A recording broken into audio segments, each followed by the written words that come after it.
probably because you're sane. Sanity intervenes.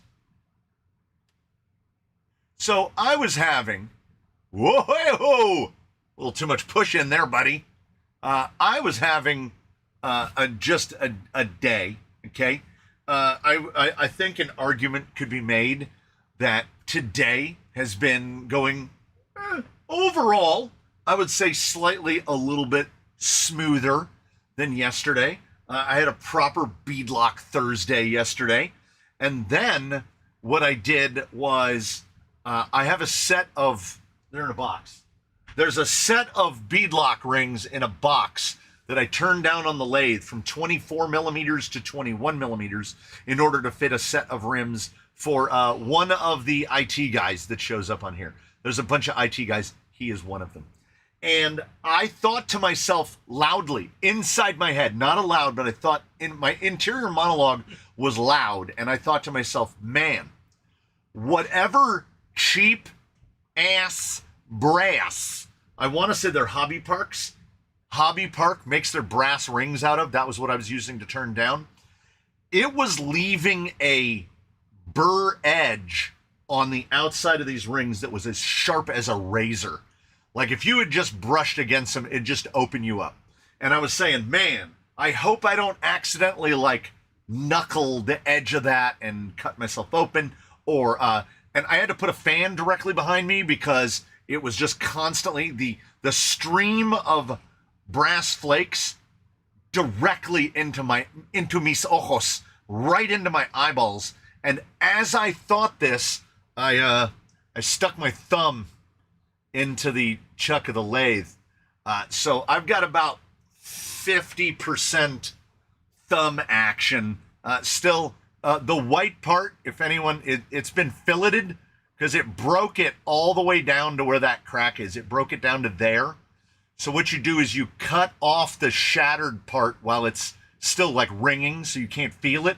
You cut that part off and then you use super glue and baking soda to basically rebond your thumbnail back together, because in my experience, you can't cut that big flake off, even though it's split all the way down to there. You can see the kind of little line in it, because you'll be all the way down to like the meat.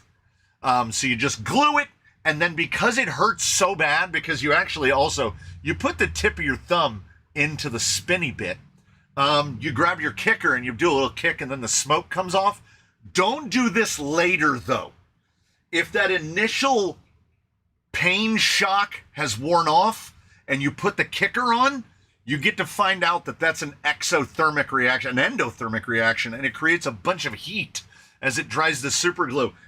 When I did this, it just made kind of a dull, warm feeling on the tip of my thumb, which actually kind of felt nice. Yeah, it was like somebody breathing. It was like somebody breathing a hot breath of air onto my thumb. So it felt kind of nice. So why today? Can I blur that? So why today? Why today is going so tremendously is not 30 minutes ago. One of the wonderful winged angels of the Crawler Canyon Discord pointed out the fact that J Concepts has a new body coming out.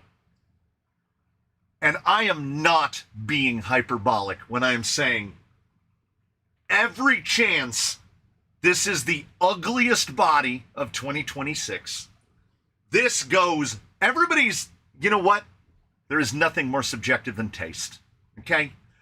And preface, J Concepts is definitely doing a thing. They're taking swings. They are definitely taking swings, and I have to appreciate that. But wait, no, it's this way now. It's backwards now. Yes! What? Why? Okay. Let's talk about this for a minute. Okay.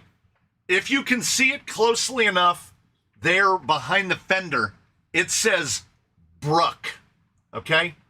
It says Bruck, which is a bug and a truck. And I showed the blind guy that thing, and he said, I'm not seeing bug at all on the front of that. That is just the bed from the forge. Anything is molded onto, like, okay, here's the problem. I wish I could do some, like, telestrator stuff. I can't even find my mouse arrow right now. Okay, I don't even know if you guys can see the mouse arrow. I can't remember. I think so. So the bed and the hood appear to be very nearly the same length, and that's not a thing. So I think my biggest issue with it, it looks like a VW Bug and a Chevy Canyon had a baby. Okay, yeah, the hood scallops are bug. So here's the bug part right here. I think the biggest problem I'm having with it is that the cabin appears to be directly in the middle, because the hood line and the bed line are basically the same length. So it's dead center in the middle. Secondarily, window. Oh, hey, how about a third window? So they crew cabbed it. It's a crew cab Volkswagen truck. Well, based on the paint job, when you first look at it, you can't even see the third window. And then you realize, oh my God, there's a third window. I genuinely believe if we were to scooch this forward so that the windshield line is right up about where the scallops start. So you move that forward about half an inch, 12 millimeters. Crop this into a proper cab. That way you can have a nice rounded VW window on the back. That would extend the length of the bed out about another inch. Then maybe the proportion of it doesn't look so bad. But that incredibly long hood, the fact that it's just, this is rule of threes. Try to tell me that this, and this aren't all just the same length. They chopped it here and they chopped it here. The hood is the same length as the cab, which is the same length as the bed. The whole thing is mental. Add on top of that, these big flary boys. No, I take it all back. The longer I look at it, the worse it gets. These big fender flares are screaming Nurgle. They're just full-blown Reef's Plague. The fenders are flat. I know they were trying to go for a VW style fender. Like 2 different lips on but you can't swoop a fender out that long and look like a bug fender. Bug fenders are basically round. You can make it with a compass. And then in the back, we've got a rear fender, which is round. It's nice and round. You can't see it because it's black on black. See a little bit of the profile. I mean, the hood looks like a camel toe. Maybe J Concepts didn't want a copyright strike. There's a bug pickup available on AliExpress already. Yeah. Well, I mean, they don't license aside from a couple of bodies. Looks like one of those girls with her eyes too far apart. There's just everything about it is strange. Everything about it doesn't look right to me. There's an uncanniness that it's a little bit truck. It's a little, like, there's at least the scallops in the hood elicit or evoke Beetle a little. How? They're the same shape. In the hood? There's the scallop shape, but they're stickers. They're stickers. Those scallops aren't even there. But yeah, you don't scallop a hood on a Volkswagen. There's nothing to cool down. I mean, the hoods on an old-timey Duesenberg are super long. Yeah, that's the thing. This looks like a VW with the hood from a Cadillac Brougham. Like Cadillac Brougham. It's a Bruck bug truck. No. That's what they want to say that it is. But it's not. Yeah, even a blind guy doesn't like it. No, he's like, that's not a VW. Well, I mean, I don't get VW out of it. If anything, maybe a thing, but not a bug. Bugs don't have straight front grills. They could have called it a thuck. It's a thing truck, yeah. And that would be closer to where we are. Good times. Good times were had by some. So, I need to get to work on the giveaway for next month, right? Right? Correct. And we're going to do that by scavenging. Well, you don't have to scavenge axles. Because these are Injora silver. Straighten the circular file with that one. These are Injora silver carbon 10 Pro rails. And I bought them filling out a cart on Injora, it had to be like a year ago. Then we threw a bunch of parts together and we ended up with this. And it's on the giveaway pile because this is the easiest mullet. This is basically the easiest mullet to do, where you take a TRX4 rear axle and you take your choice of front axle, and then you take a creeper T and flip it around so that the 30% is going to the front. This is a 20% underdrive rig. Done. And because of the rotation of a TRX4 axle relative to the rotation of an AR-44, you don't even need reverse gears. This is just regular gears, right? Nothing has to be reversed. So this is the easiest way to do it. Hey, thank you, Jimbo, for the 10. Jimbo, keeping it alive. Mias makes the mullet easier than this. Nothing makes the mullet easier than this.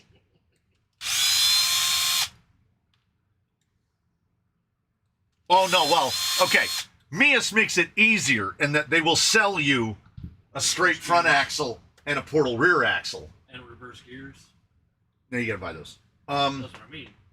They will sell that to you, No, but it doesn't change the fact that you still have to figure out your gear ratios. This is a huge amount of underdrive in the rear if you're sending 30%. So it slows the whole thing down. And also, off of Jenny's, a rear TRX4 axle is $40, $45. You can get a pair of straight axles on Amazon for another 30 or 40 bucks. Mias does make it easier, but they definitely don't make it cheaper. So, I mean, Mias aren't you paying $100 on? Well, you have to buy 2 sets. well, I mean, there is a downside. It's not all upsides. Yeah. The downside is I have a drawer absolutely full of AR-44 rear axles because I've used their fronts to make mullets too many times. I don't think anyone would argue too many times. So, how many mullets do I need? I don't know. So what we're going to do is I need these rails because I have a build coming up once the rest of my Amazon and A-Main parts show up. I have a build ready that needs a 10 Pro chassis. And I thought, oh, well, you know what I have? One of those. So we're going to stancify this. Oh, yeah. See, I didn't know that that Mr. Slayer, which is, I assume, his formal title, was talking about Canada. That's a whole different thing. Yeah. We're very Americentric here. Yes. I forget that other places exist. That is a staple behavior of Americans. Right now, you're all in America. To quote Tracy Jordan from 30 Rock, nothing happens at night. I just assume when I go to sleep, the world stops. That is the American philosophy made real. Wooded Beach, yes, that is Corona Del Mar. Pirates Cove at Corona Del Mar.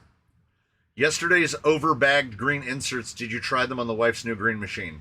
No, they are far too heavy. They're still right here.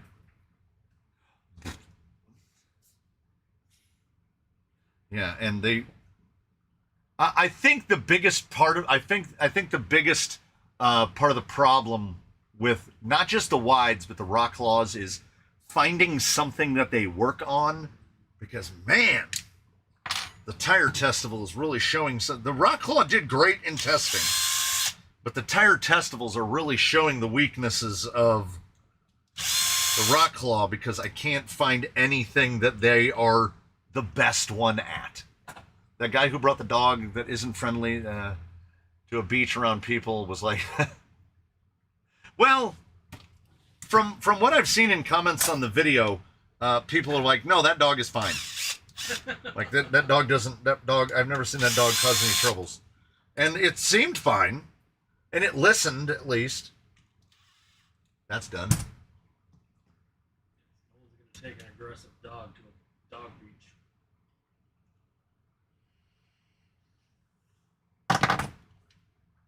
What's that, 2? We had to pull the Negosaurus out already. Negosaurus o'clock already? If he warned you, it has bitten someone, I have to assume. Well, also, my thing would be, if you take your dog to a place like that, that's full of all manner of people, honestly, I think the safest default would be just to say, oh, she's not friendly. Yeah. Because then people will leave your dog alone. Otherwise, you have to deal with people pawing on your dog all day. So I get it. Like, she didn't seem out of sorts to me at all.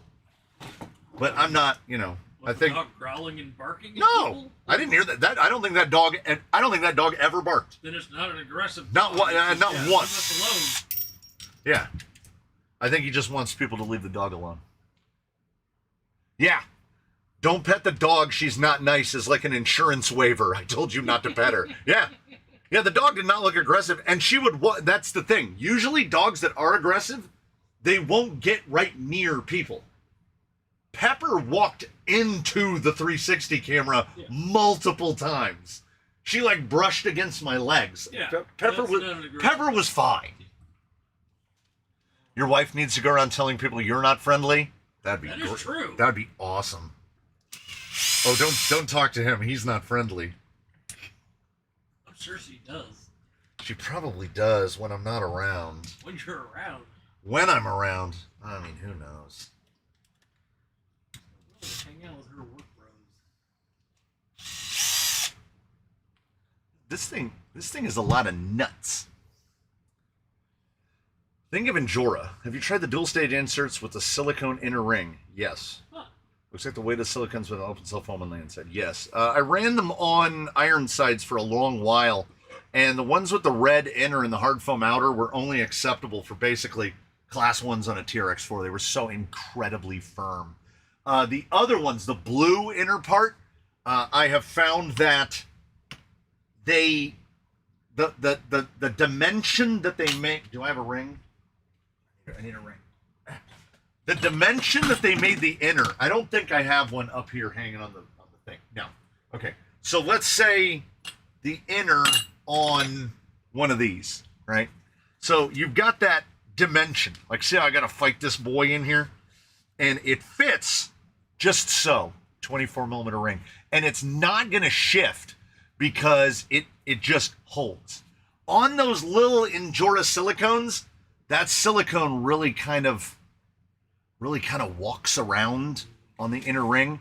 I know why all of our rings look like this, and very few of our rings look like the ones you get from Ot6. Because this requires more machining, but it really does stop inserts from wandering. It'd be nice if they would kick it down to us, other than Ot6 ones. So the Injora silicone, also the foam, it transfers the other way as well. Speaking again on the Injoras, the foam outer part and the silicone inner part are like, I'm going to go that way, you go that way. Whereas most dual stages do a better job of staying together. And I think it's the Upgrade RC ones. I know the Vanquish ones they're actually bonded together. So there's no way, which is good and bad. Like, your adjustability is gone. It's gone.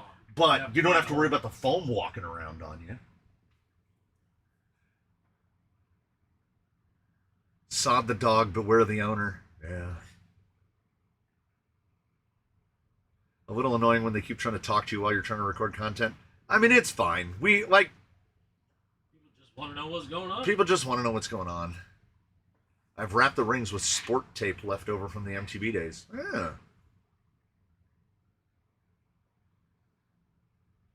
What is on the bench is, it came from the workbench something in the 50s, I want to say. No, this one has been sitting over on a foam block for a long time.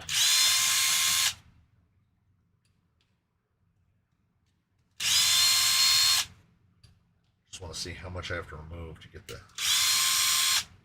rails apart. Because the build that I have coming up, there's something still holding. Okay. The build that I have coming up is not going to have sliders. So it occurred to me this chassis would be great for it because it has a little plate that lives right up over the top. Are we moving yet? Oh, I see it. Oh, I see. Oh, I see. This way. The rails are just, I mean, they do look kind of herringbony.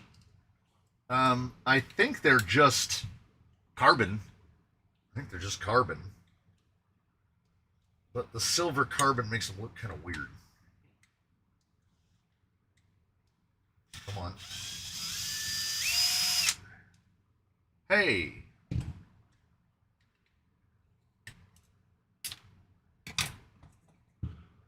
I guess maybe a little. Oh, the camera.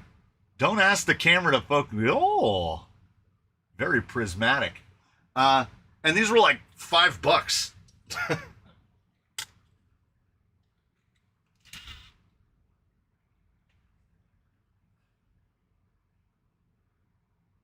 Could we not just grind up the surface of the slick inners?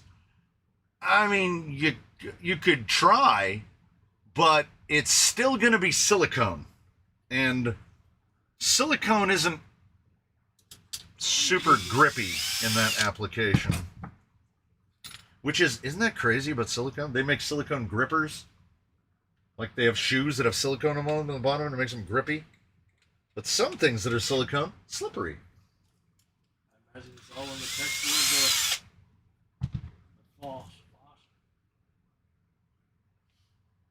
Would it be worth asking for the airless style tires? We already did them. I did the airless. Wait, airless style. Oh, airless style. No. He's saying like a tweel. Like take a silicone insert and just glue tread around the outside of it like a tweel. So no tire. Just an insert with. The problem with this is you'd have to bond it to your ring. How do you attach the silicone inner to the part that goes to the axle?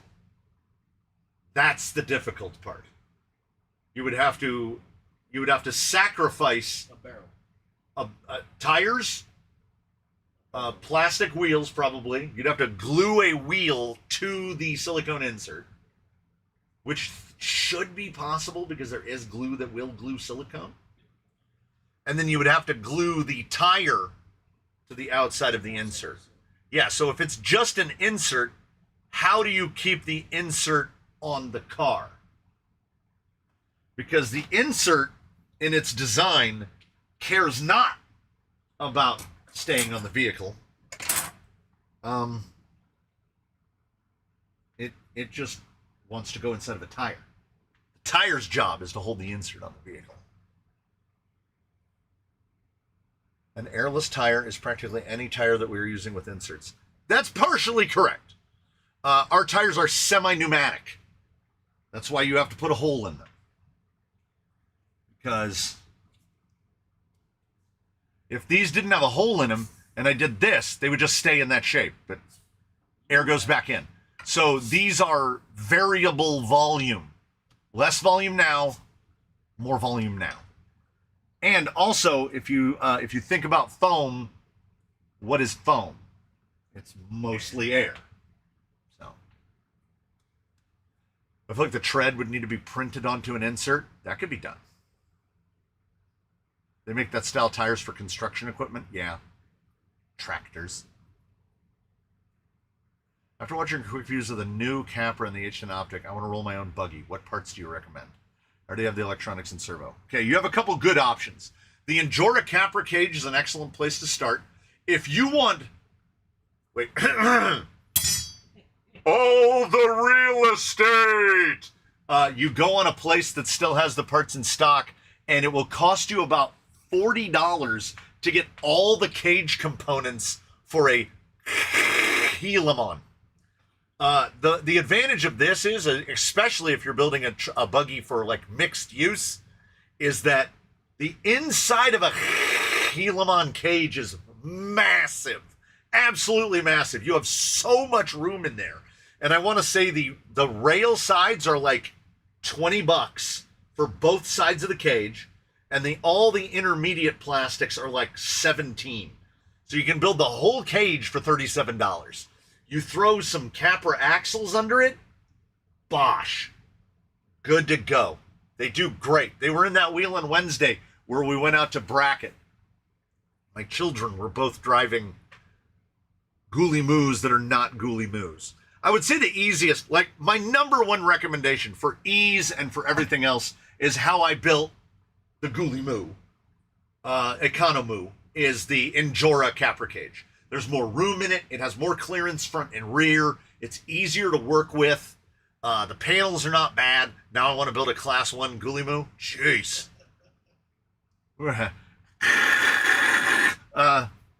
That's the thing. Here's what I'm waiting for. I want Ghoulie Moo axles with all the portal and everything, but I want the housings built with all of the ASD stuff omitted. So they're just like SSD Diamond Pro style pumpkins. Even if they use the Ghoulie Moo gears, that would be fine. I would prefer it if they were AR-44 gears or Rift gears or TRX-4 gears.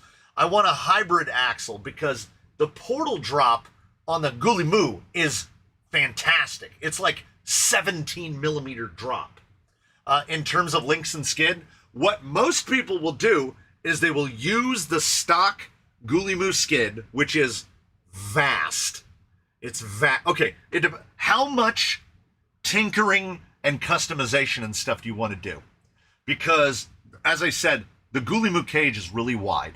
I still fully intend, I'm going to build a Ghoulie Moo cage-based buggy. I'm going to chop mine and cut the inner parts narrower and like narrow it down to the width of a Capra. I'm going to narrow it down to like an Element skid and run an Element skid inside of it. That way I can scooch the skid forward in the cage, get longer links in the back. It has that much portal drop because it isn't in an 8 scale. It's probably closer to 7th scale. The Ghoulie Moo is so big that it makes 575 tires not look big. They look like they're basically just big enough. That's why one of the tires that you see most often fitted are ruptures, full ruptures, which are 5.9. Yeah, Ghoulie Mini Moo. Yeah. So to Mr. Ayala, the easiest way, well and truly, it all depends on how much labor you want to do, how much fabrication, how much custom fitment. What many folks will do is literally those two that you saw that we drove in the wheel on Wednesday, if you saw it, that is the stock Ghoulie Moo skid, and then you just take whatever skid that you want to use and literally screw it to the Ghoulie Moo skid. If you've never seen one taken apart, the Helaman skid is legitimately that big. It's enormous. If you had the idea that you wanted to make your first dual motor rig, that's the one to do it with. You could do double Fusion. You could fit 2 Fusion 8s inside of a Ghoulie Moo chassis. It's so big. Oh, the Amazon Shergoo inserts a Tim Tin copy. The new Tim Tin looks like this. So if it's the red and green, the Christmas one, these are like this. Pop this off. These are the same thing in different colors. They're the same width. They're the same density. They're the same everything. These are marginally usable. You can see all the red Sharpie on them because I was using these to trace out, I can't remember what. I was cutting some sort of foams out, and this was the tracing object for it. This is a little bit firmer than the white foams that come outside of these, but we're not using that part anyway. generally we're buying those so that we can make these. So the Christmas green inner. I saw a gooey moo in the wild last week, and it made my 10th scale look like a 24th. They're really big. They're really quite big. Like we've got stretched capras that are stretched out to like 350 plus millimeters. They're way bigger than that. The axles are really big. Now, when you stretch a capra like that, do you do anything to the cage or just the? Nope. Sometimes you have to run shock keys to move your shock mounting position back further. So you just move the axle back. You just generally, the best way to do stretch capra, shorten the front if you don't mind doing that many links. You can shorten the front 10, 12 millimeters with no other issues. Pull that axle in and then stretch the rear back like 25 millimeters. So now the wheels are like behind the fucking frame. So yeah, you're pushing the rear axle back. Yeah, so they're way back, which also really helps approach. Yeah. Right. And then tucking the front helps to. It's just all better because what name do the red and greens go by? Are they still? No, they are not sold as Tim Tins. Fake K&Ks on a stretch capper. Yeah, because they're adjustable length. I like a Desert Lizard or a High Trail.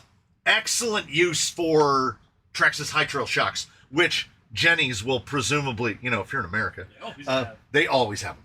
Like I can't recall Jenny's ever not having High Trail shocks. No one wants them after market. No, nobody wants them. Cool. They're like 110s. What am I going to use these for? So as to if you just search for 1.9 crawler inserts, those inserts should be on the first page of results. As to who they go by, I mean, there's Shaluoman and Hobby Park and you name it. They vary from day to day. You might if you search deep enough, you can probably find the same insert from 5 different sellers. Also, want to try a brushed motor on an Element Enduro Builders kit that's gathering dust. What NHX momentum would 16? 16. You can get away with. So if you're doing an enduro, you have a lot of gearing range. So you could get away with, I would even say, the 13. I would say a 13 or the 16. I have the, in terms of turn count, I have the 16 the most. I have a lot of 16s. I have 2 11s, a 13. Like if you have a lot of gear reduction, which you won't have on an Element. If you're talking like a Stealth X and TRX4 portals, yeah, get the 11 turn. You could do the 13 or the 16. Question to anyone here that has an Otsix Wizard. Have you ever broken a skid plate? I did off of a 4-foot drop where the link set screw threads through. That is, you know what, Rick W? That's impressive because that skid plate is a machined piece of Delrin and a solid piece of Delrin. Breaking that is... if I had a hat on, I would take it off because my hat's off to that. That's wild work. Luckily, directly from Otsix, that replacement skid plate is like $8, $9. It's not expensive. Well, plus shipping. Would you say a 30-inch wheelbase, body length 39 inches overall is too big? SOA, MOA, 4 axles. Well, no. I mean, okay. So it's not a 30-inch wheelbase. It's a 30-inch total wheelbase, but you have 4 axles. If that was 2 axles, yes, that would be too long. That's about the length of a Barbie Jeep. You would need a tire. Well, maybe not. No, that's not too big. 24. Not 24, but the... SCX6. Are you running the tires off of a Baja 5? If so, you can get away with 2 axles. Those tires are 8.5 inches tall. Yeah, I mean, your breakover is never going to be great at 30 inches and 1 meter long, even if it's an 8x. I mean, how many of those are steerable? Motor on axle, 4 axles, servo on axle. Good Lord. That's the thing I'd like to do. You need like a dual stick flying controller to control that thing. Build one that goes on actual rocks. $30 and it's wait, what? $30 for a skid plate? I had to order one, and I'm sure it wasn't $30. I would have blanched at $30. Yeah, you would have flinched at that. So are you telling me that the actual skid itself broke? Because I can't imagine it. I'm trying to think in my history, what Delrin parts have I broken? Yeah. What skid plates have you broken off a 4-foot fall? What skid plates have I broken? Period. That too. Like, everything's braced. I'm not saying that it can't happen. It happens, so it happens. Yeah, by all means. Send a picture. If you have to replace a 95 millimeter shock, would you look at 90 or 100? 90. Always go down. Going up is going to potentially give geometry issues. It is going to increase your flexification. And I know a lot of people can be lured in by this, but always be aware that Much flex can be bad. there's absolutely, unquestionably, such a thing as too much of a good thing. You know what I would do also, Mr. Rick W? After you take a picture of that, send it to 2 people. Send it to me and send it to OT6 and see what they say. Yeah. I mean, honestly, because I've never heard on a crawler, I have never broken a skid plate. Ever. And I'm not saying that I do dumb stuff, but I do. Dumb stuff happens. Dumb stuff happens. Oh, speaking of Robert the Computer Guy.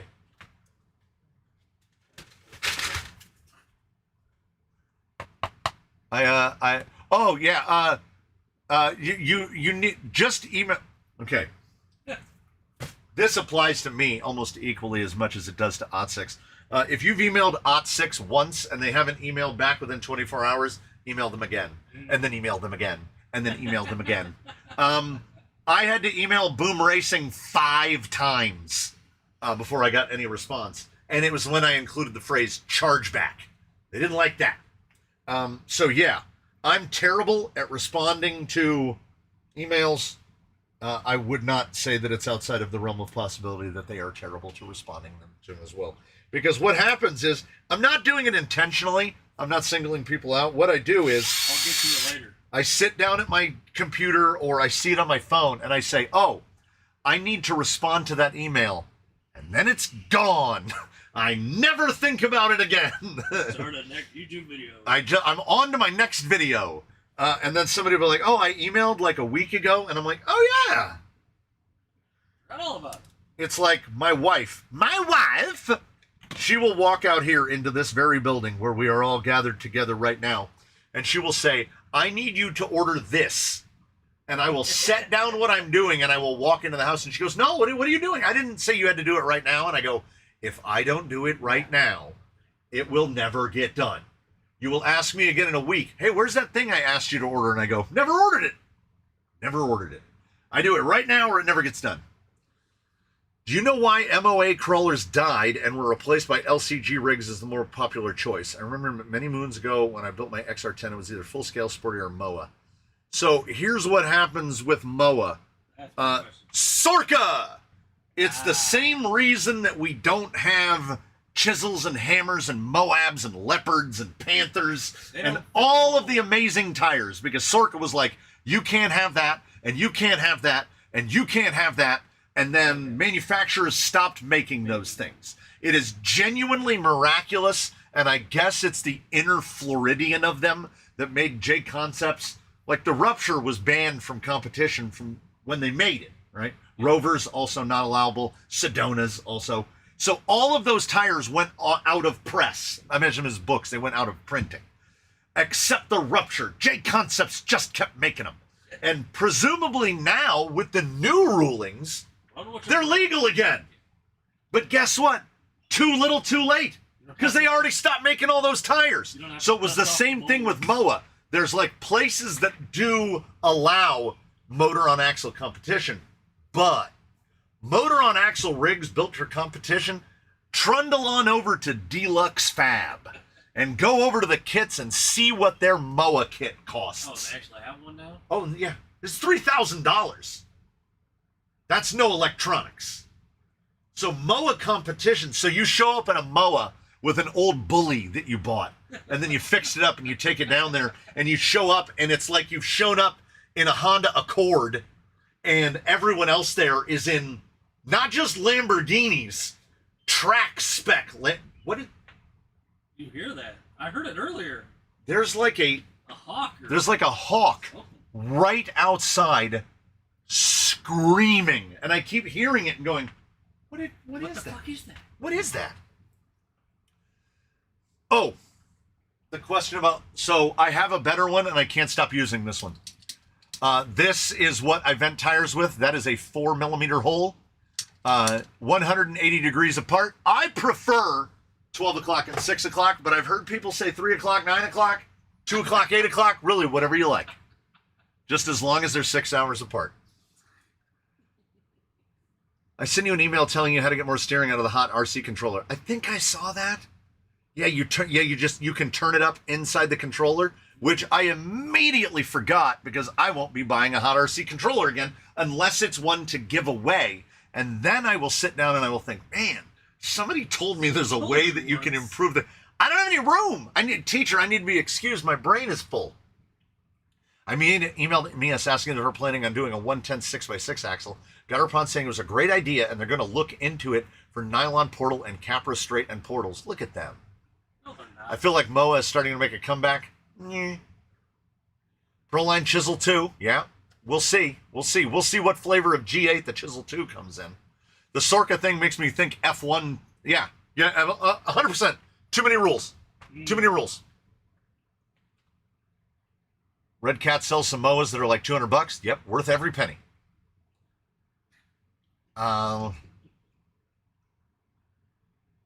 Well, you punch it with a 4mm hole, and because it's rubber, there's the hole. Can we flashlight? How do I make you be able to see the size of the hole? What's the secret? Need a bright light? You got one. It's about the size of a lug. Yeah. And I've arrived at that size hole because that hole is generally large enough to allow something to come out. And also, if you're running 3Ds or silicones or anything like that, it won't be as easy for the insert to seal up over the hole. Well, it's not really a problem on Mias. The Mias tires are one of the very few tires. They are not the best. They're not the best, but they are pretty good. These are one of the very few tires that is designed for the modern era. I believe this. Because this is not ribbing. It is, but it's not ribbing to stop it from expansion. It's ribbing so that when the insert sits up against the inside of it, I think this is also because they sell silicones. Did I just have a mental breakthrough? The only reason these tires, because you notice there's no stiffening on the sides. This here Keep the insert in place. is so that the insert, A, won't slop around, and also won't cover your vent holes. Good on you, Mias. If it, you know what? If not for Mias and Enjora, we would be spinning our wheels. Mr. Truitt says that's the only set of pins he owns. Yeah, because they're the least pinny of the pins, I would say. I'm on a quest to own all the pins. I want to own every last one. Red Cat sells the Danshi Ridge Rock. All it needs is better tires and extensions to make it work out of the box. It is not a Red Cat. FTX sells it in Europe too. Mr. Turner, aka the Sawtooth, with the 10, dropping the 10. Anyone have that AliExpress Capra-ish $200 buggy? Oh, be aware. We built one. It was called Xerox. It went in the giveaways. If you're ready to do the work, you can get okay. You can, at worst, you can do all right. But here's the thing. When those things come out of the box, if they're partially assembled, if they're fully unassembled, be ready. That rig, Xerox, had more shims in it than any rig I've ever built. Did it come with the shims, or you put shims? No, I had to shim it. There you go. The rear, a bunch of people have said to tell the blind guy they say hi. Hello. So the rear spool, the ring and pinion in the back, there was so much play inside that axle. I could push the ring gear over to where it is completely out of contact with the pinion. Like you could put that axle in neutral. It took 1.7 millimeters of shim on the rear, which is like ordinarily it's a 0.1 shim If you on one side or the other. You had something that would be able to push it. You could, unlock and lock your chips. We could have made ASD out of it. Little thing that just pushes it over. It doesn't sound like a coffee grinder after you put, like, was it more shims than Red Ryder? The quality of those parts in Red Ryder were about the same. Yeah, vehicles I've never even So, heard of. Did you send you the link to the IERC Empire 6x6? Yeah, and you know what? To be completely frank, if we're going to be a food stuff today, we're going to be frank. And the frank of it is, and I'm not happy. Okay, I've made a 6x6. My desire to purchase any others is a number approaching zero. But what really salted the cheese, what really ground the gears is this. Someone made a comment about how something affordable option. Is it though? Is it though? Because if memory serves, it's $185 for rails and links. You're in $750, $800 by the time you're done. And the mock-up made me upset. Like, because it's... wait, is that the one with the... am I thinking... okay, I might be conflating the two. One has towers and one has no towers. The one that has no towers sits like a hijacker with the rear axle way up in the air. Because apparently they don't know to leave the springs off the middle shocks. Axles. So, I don't know. It's like anything else. So you have all of these okay, I'm gonna break it down. Little micro spoiler. Oh, I gotta get that burp out. Ooh. That's the thing. There's many flavors of 6x out there. Okay. Not one perfect one. I don't cast aspersions towards anybody except Red Cat because Red Cat keeps trying to get away with stealing. Okay? Here's what it comes down to. I'm not saying anything negative about Rock Pirates, about IERC, about whoever they just said before, about G-Speed, about any of them. If you like okay? it, buy it. These are companies that make stuff, okay? Great. They make stuff for some people, they make stuff for other people. They don't make stuff for everybody, okay? Somebody would ask me, have you ever bought like reefs, not reefs, the bolt-on towers, Rock Pirates, like Rock Pirates bolt-on towers. Have you ever bought those?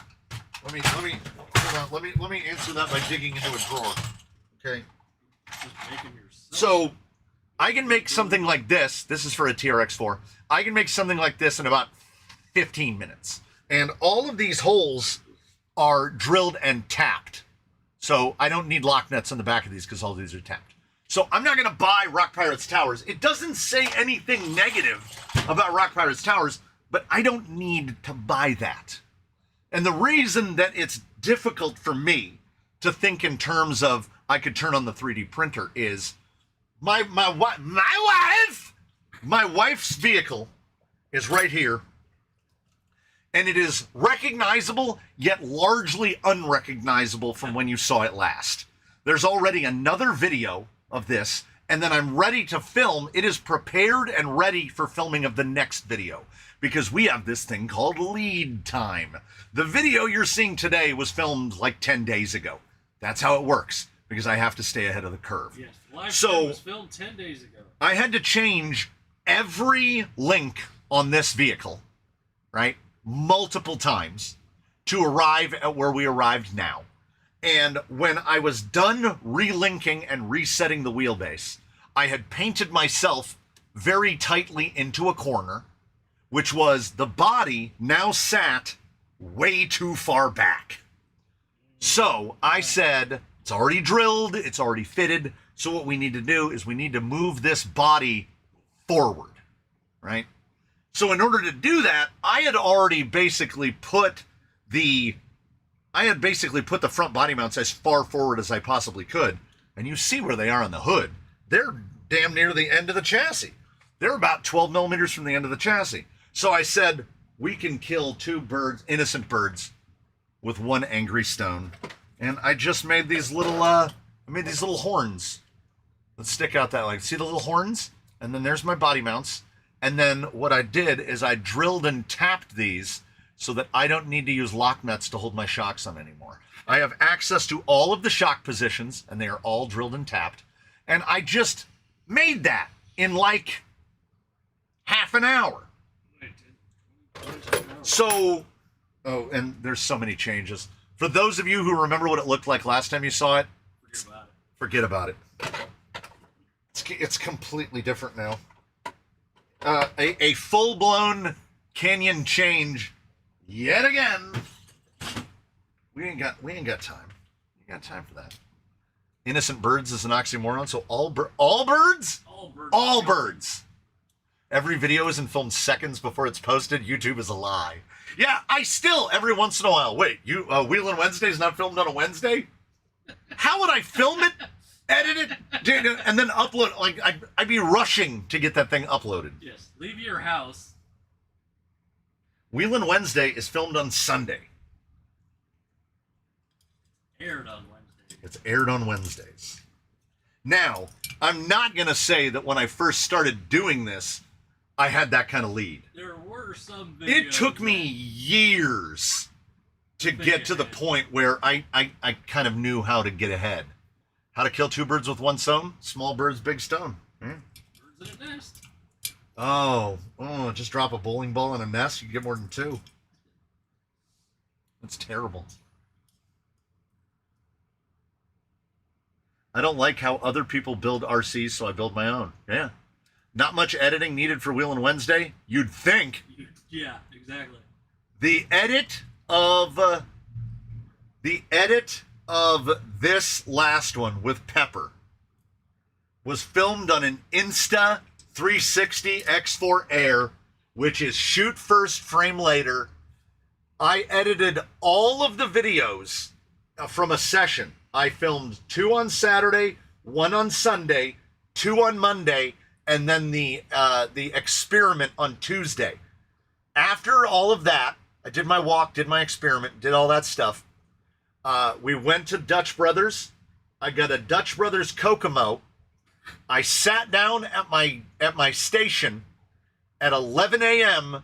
and I finished editing just before 6 p.m. I edited for 7 consecutive hours. Because those ones you have to edit in Insta. And then so any 360 video. Okay, Mr. The files from the 360 must be huge. Okay, has the 360 become a liability or an asset? It's just moving time over. It doesn't save any time. Okay, the X4 Air has made the Cabs Invitational possible. I couldn't do it otherwise. I quick change a camera onto a controller. I do a run. I swap it to another one. Swap it to another one. And you can't do that with like the GoPro. No. No. Before that, see, the GoPro, you have to watch the preview to see what you're looking at. I never think about the camera when I'm running, which has helped a lot. It has helped a huge amount. Because if you're not like I've often said, I can't film and walk at the same time. And then I've been doing Wheelin' Wednesday for over a year, which is recording and walking at the same time. But again, you're not camera. But I'm not. Yeah, but I'm not doing anything incredibly technical, right? So the 360 is a liability and an asset Because in terms of Wheel and Wednesday, that Wheel and Wednesday episode was what, an hour and 10 minutes long? The time required to frame later is about 2 to 1. So it took about 2 hours to reframe that, because the camera sees everything. Okay. You have to pick the frame. You're telling the camera what you want taken out of it. Oh, and to answer, the files must be huge. In 8K, 30 FPS, 360 mode, it is 1 gigabyte per minute. So the export for that Wheel and Wednesday was 76 gigabytes plus the audio files. It is enormous. If you get good enough. Now, okay, here's what I'll tell you. Anybody who's green will get to find this out right after this, because the members show has been sitting waiting to be sent to members, and I'm gonna click go live right after this is done. The members show was shot on the GoPro. I don't even go highest settings on the GoPro. I have a setting that keeps the camera cooler and is a little more comfortable on memory usage. I shoot 4K 60 frame with the image stabilization turned up, etc., etc. Yeah, a gig a minute. A gig a minute. That camera does not overheat, but it does get warm. Even the lenses get warm, which is crazy. So the second part, the members show, is shot on the GoPro. I'll tell you this much. The difference in resolution between the Insta360, 8K means nothing if you're in 360, if you're doing both lenses, because that's basically 4K per lens, isn't it? The GoPro looks razor sharp compared to the Insta. It's like going from the past into the future. So I can never see a scenario where the Insta replaces the GoPro. It's just easier to move. It is easier for some applications. And then, so on that Tuesday, my total import, because I was editing, what, 2, 4, 5? I was editing 6 videos, was 190 gigabytes for one session. For one camera. Then it's going to build all the cache files. It's going to do all that stuff. And then the next thing you know, your hard drive's full. You just filled your hard drive in a day. It is not nearly as bad on the memory when it shoots in single lens. But it was, you know, we can't do the same thing twice. You got to figure out how stuff is going to work. I'm glad I did it. I'm glad I did it. When you say what rails are those, do you mean these or these? I'm going to assume you mean these. They're both 10 Pro. These are the Injora silver carbon fiber, which I think I got out of their clearance bin or their sale bin. So I don't know if you can still get these. Someone would have to go to Injora and find out. And these are stock stance rails. And I'm basically, not stance, 10 Pro. These are stock 10 Pro rails. Hey, wait, man, I'm fired up today. I don't know why I'm so zazzy right now. Without a coffee. I haven't had a coffee yet, and I am spiced. I noticed the Insta360 has better color versus the normal cameras. I can actually tell the balls are white and yellow with the 360. Thought they were white and off-white before. Yeah, this is because in the Insta360 software, I turned on HDR mode. If you go back to the first video where we used the 360, oof. Oh, the color is, the sky was like gray-brown. It was terrible. Yeah, the break in the Delrin skid got me fired up. How was your crawlers and coffee experience? It was good. Oh. We forgot to mention that. I took them to 3 rigs, and the guy was very thankful. He said, "This is an amazing thing that you do. Thank you so much for this." And I was like, "Hey, whatever, man." So the Operation 11 Charlie guys, you know, the veterans guys, they have some sort of operation going. Operation, going down at the San Diego VA hospital, right? And apparently outside of the VA hospital in San Diego, there's like he said Japanese garden.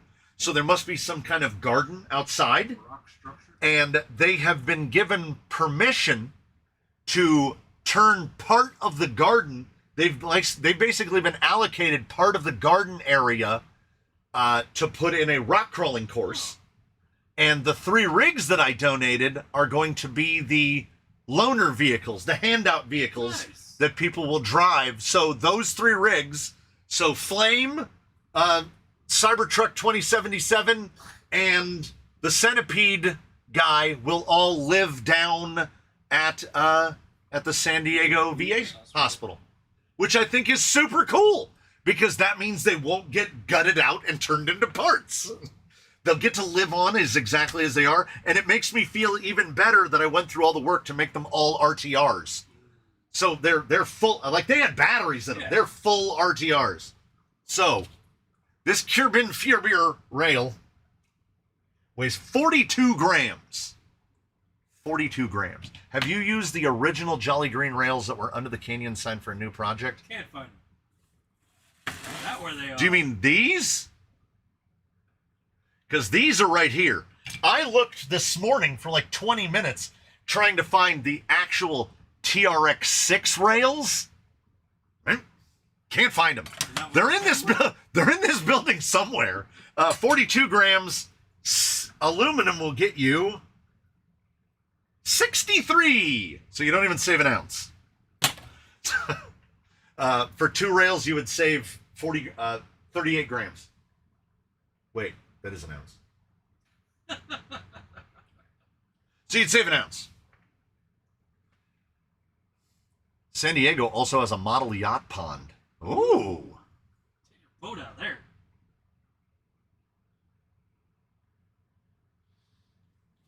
Is this rail straight? This rail seemed a little. Come home with stink water in it. There we go. That's fine. It's fine. It's fine. You know what it is? It's fine. Yeah, it's aluminum. It'll bend back. Just put it on the other side. Yeah, I also hope they get a lot of people hooked. That'd be great. More people doing this normalizes it for the rest of us. Come on. Come on. You got this. Hey. You got to be in the Model Yacht Club to go there, though. I'm a powerboating man. The idea of I know this is counter to what it should be, but the idea of a model sailboat fills me with anxiety. I don't like I don't like it. I don't like it. I'll tell you things that I don't like, and you'll see if you can figure out what the common thread is between them. Hot air balloons, sailboats, horses. I don't like things where I'm not in control of the thing. A little bit of control over a horse. You have the illusion of control over a horse. A horse weighs 2,000 pounds. If he changes his mind, you go where the horse goes. Yeah, if the horse don't want to go, the horse don't want to go. You have no choice. If that horse goes, nope, you're going to be like, come on, buddy. Off he goes. Sailboat. You know, they've made movies about no wind, no power. Just sitting there, dying on your sailboat. A model sailboat sounds like a free walk to the other side of the lake. A swim to the other side. I'm trying to figure out how to move this thing, and your boat's just sailing off into the distance. A yacht doesn't have to be a sailboat. That is true. But when I hear the Model Yacht Club, I doubt anyone out there has power boats. I think everything's going to have a sail on it. Back in the Crystal days, we used to sit out of sight and take control of their boats. You pulled me back in. You pulled me back in. Break the horse's spirit and you're in total control. You are never in total control of another living thing. Of an aminal. That aminal can change its mind and be like, you know what? I just heard a snake. Off they go. Because they have this thing, we all have them too, even though people will argue it. There's a basal instinct. You have no control over politicians. Ugh. You got to remember, Mr. Addict, here's what you have to remember. I live in California. The politicians have been out of control for decades. Yes. There isn't even an illusion of control here.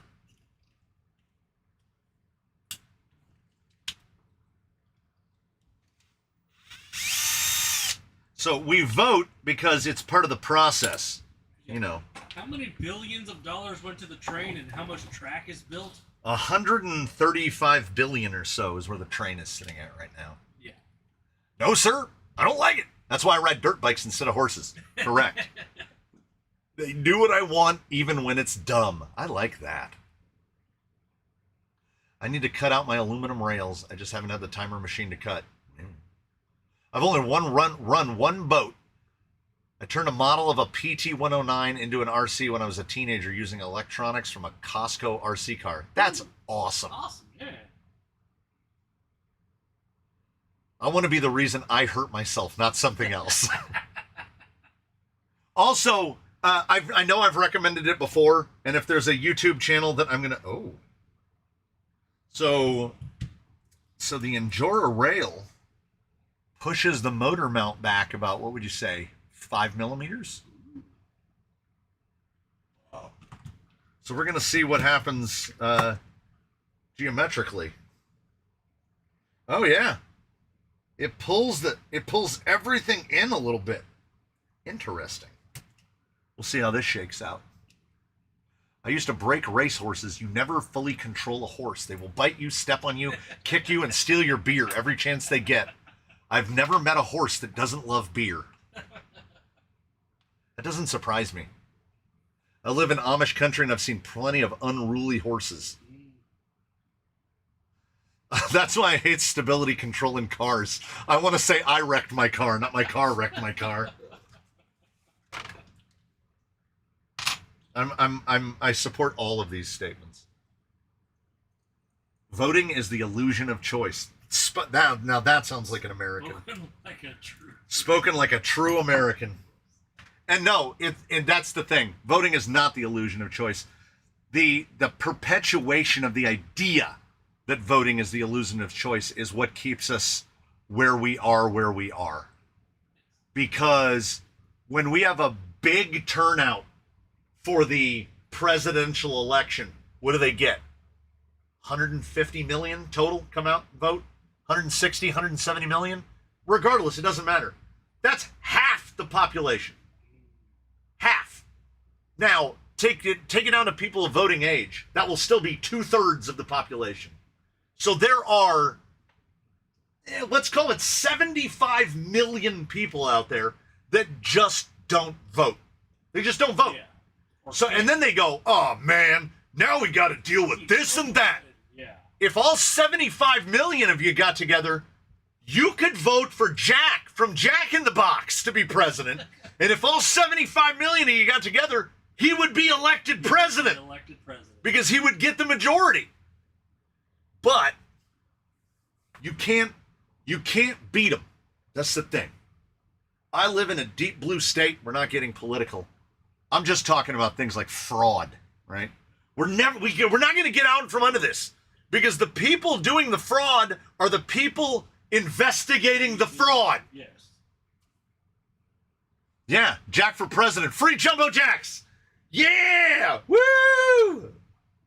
4th of July, free Jack in the Box tacos for everyone. I'm on board for this. 100%. Tacos are delicious. Sounds like my dad. Yeah. And here's the thing, Mr. Cox. It might sneak up on you. It might not. You're going to find out one day. You sound like your dad. You're going to be like, oh my God, the voice of my father just came out of my mouth. I can't say that about my father because didn't know him well enough. Oh God, don't put me in charge. I would go full H. Ross Perot. Full H. Ross Perot. Turn everything that is in the U.S. to glass? I'm revoking all the driver's licenses. All of them. Every single driver's license revoked. Everybody. Retest every year. No, everybody gets retested. Yes. Everybody has to get their driver's license again.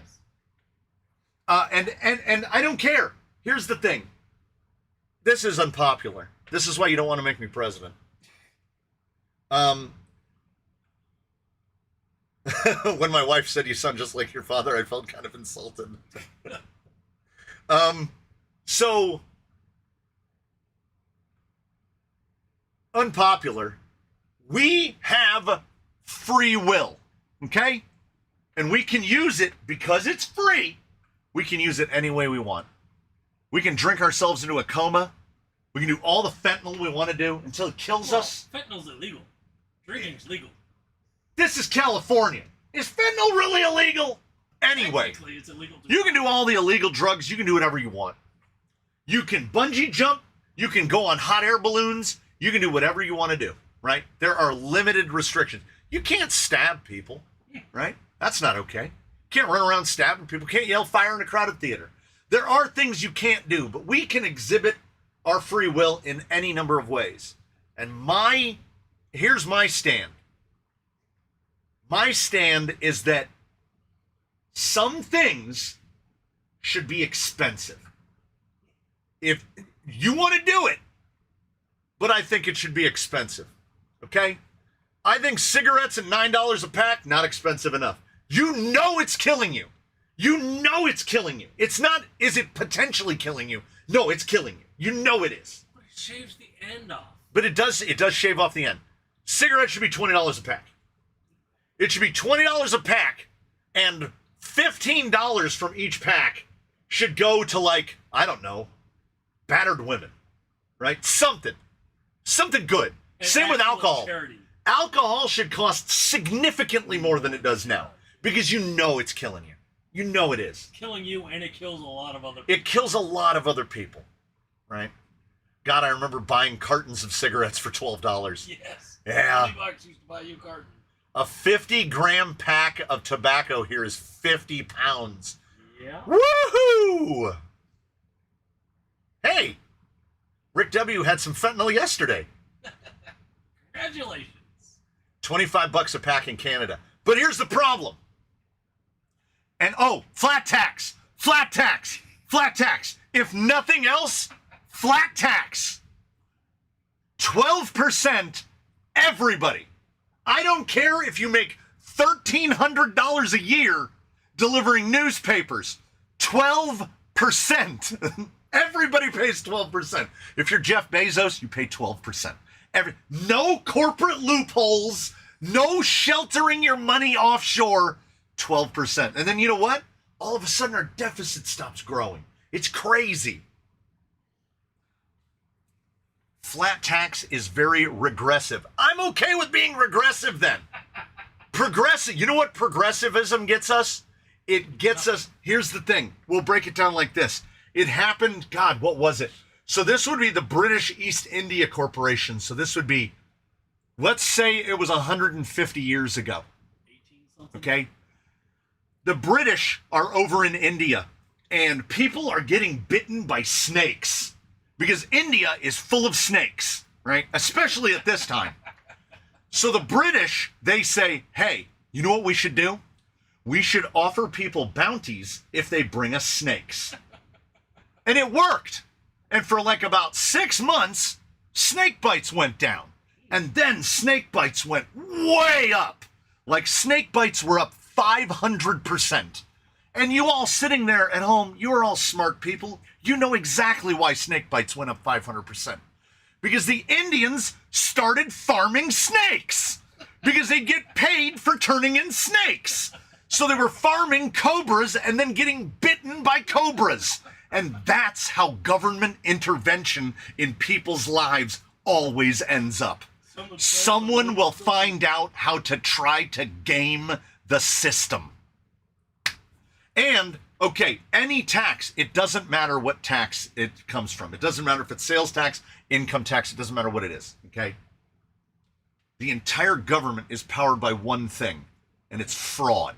It's powered by fraud because they're misallocating and they're misspending, and people become millionaires by being politicians, by routing this and routing that and favors and glad handing. And this implies to me that the government already has too much power. It already has too much power, and it's overreaching and it's overreaching and it's overreaching. I keep telling my kids that if you live long enough, you will eventually become a libertarian and you will want the government to stop touching my stuff. Okay? The fact that you need a permit to put a little tin shed up in your yard is not for anyone's safety. It's because the government wants money for the thing that you're doing. If we installed a pool in our yard, we would have to get our property reassessed. That would be the state in that. And our property tax would go up 1,500% because we have a pool now. Because now your property costs more than when you... How does that make sense? How about all the people that got their fire insurance, their homeowners insurance canceled because they were in a fire zone? Yeah.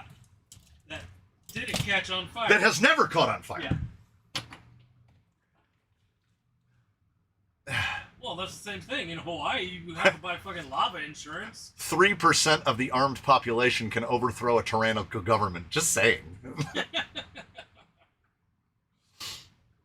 Like-minded. I agree with Mr. Hurley. Here in California, we have, God, what is it? Is it Prop 65? Yes. Where they have to put the warning about everything is cancerous? You can't buy aluminum, it's cancerous. Can't buy aluminum, it's cancerous. My first proposition would be the opposite of Proposition 65. All warning labels removed from everything. An outright ban to warning labels. Because warning labels killed common sense.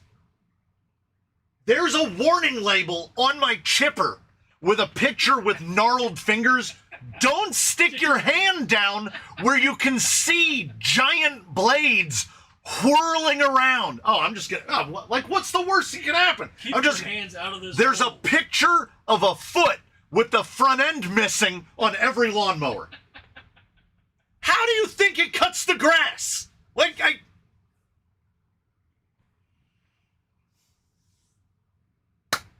This warning label may be known to cause cancer. Yeah, I remember you were buying a bike seat, you had to get it shipped to the air in parts of California should be on Proposition 65. Yeah. That's the personal injury lawyers, not the government. Don't get me started on lawyers. Yes. The litigious world we live in. Don't get me started on the litigious world. Okay? Because here's the thing. Just spitballing here. If two people had a disagreement and the only way to solve it was with a duel, how many of those things do you think would go to trial? How many people do you think would actually duel at dawn with the two muzzle-loading muskets, would shoot at each other in the street? Like, that's fair and level ground. How many people are going to do this? They're going to find a way to pervert the system. Some guy's going to get really good at dueling. And then I'm going to be like, I'm going to hire that guy to duel for me. And then they're going to be like, there it is. Now we got lawyers. That's how we got lawyers.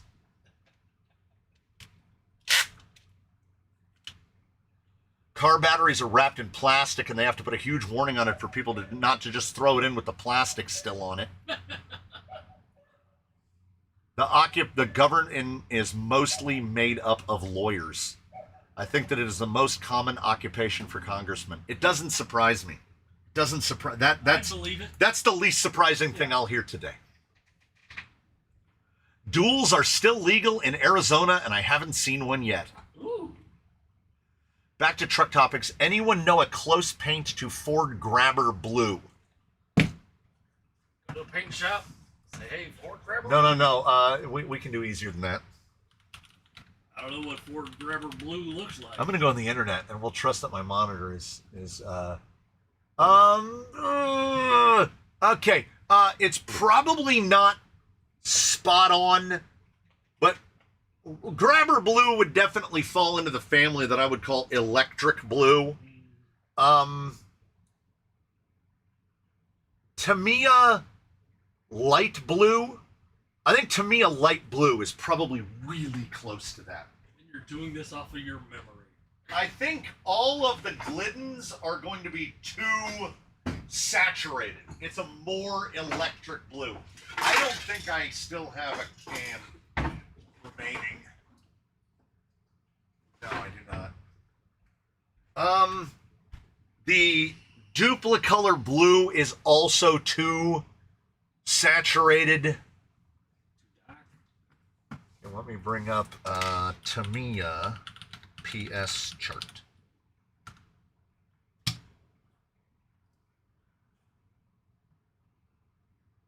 Now the PS3 is too light. The PS16 is metallic.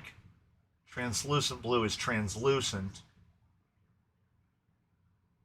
The metallic blue is in the right family. Spastics paint.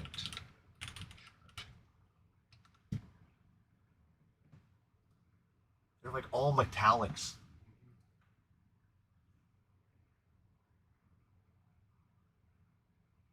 Yeah, I would say solid sky blue from Spastics, reasonably close. Their candy blue is going to have candy in it. Their fluorescent is going to be fluorescent. I thought candies were clear. Candies have like pearl. Pearl in it them. as well? Yeah, it's more like pearly. Yeah, they're really leaving you out, hanging out in the open on the Cobalt Power Tool blue. Fairly close to that. Fairly close to that. I'm pretty sure there's a Glidden pastel blue. Glidden Max Flex color chart. The thing is, finding all of the Max Flex colors is the fun one. Yeah, if you go to the page on Glidden Max Flex all surface spray gloss data sheets, black and white. What are we doing? We have no colors. Because if there's a Glidden... Oh, by the way, if you go on Home Depot online and you order the Glidden Max Flex or Max Flex all surface, it ships directly from PPG Paints. Because it is PPG Paints who make it. Ready Mix Custom Color. Literally... I can't find a color chart. All I can find are MSDS.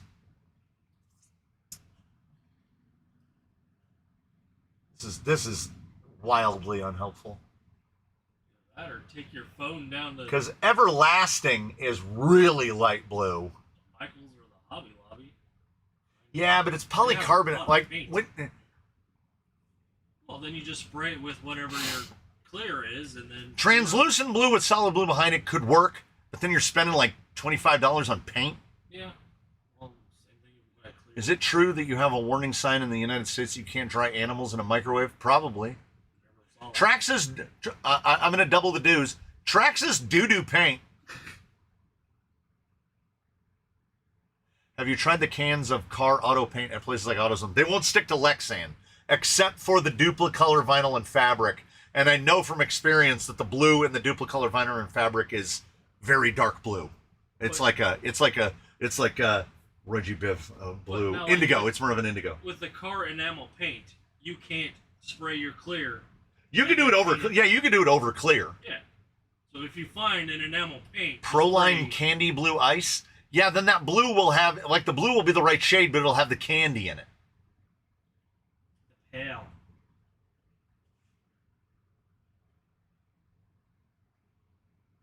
Somebody got liquid oxygen on his gloves and dried them in the microwave. Oh, nothing bad could happen. Yeah, Traxxas doo-doo paint.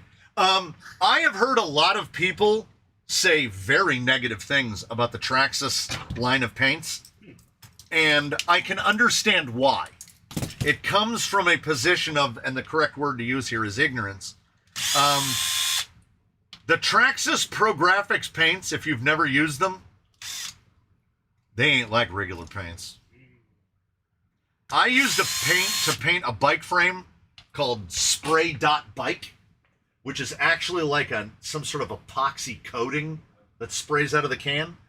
You have to hold the nozzle like 2 inches from the surface being painted. So if you try to use the Traxxas holding it out, you know, it's like this, it just turns into dust in the air and blows away. Yeah. You literally, I need something that looks like a spray. Have to be 4 inches So away. this is my can of Traxxas. You have to be like this far away. And you can't stop. If you stop, it'll go bleh, bleh, and then it'll all just run down. So yeah, it's a little tricky to use, but my goodness, if you get the silver metallic, they are not messing around. I'm almost sure that my watch still has little flecks. It's everywhere. Put your mask on. It's sparkling in the air. It's sparkling in the air. Have you seen the Makera CNC machine? I watched DRC review one, now I want one. Being able to make aluminum or Delaware parts would be so much better than 3D printing.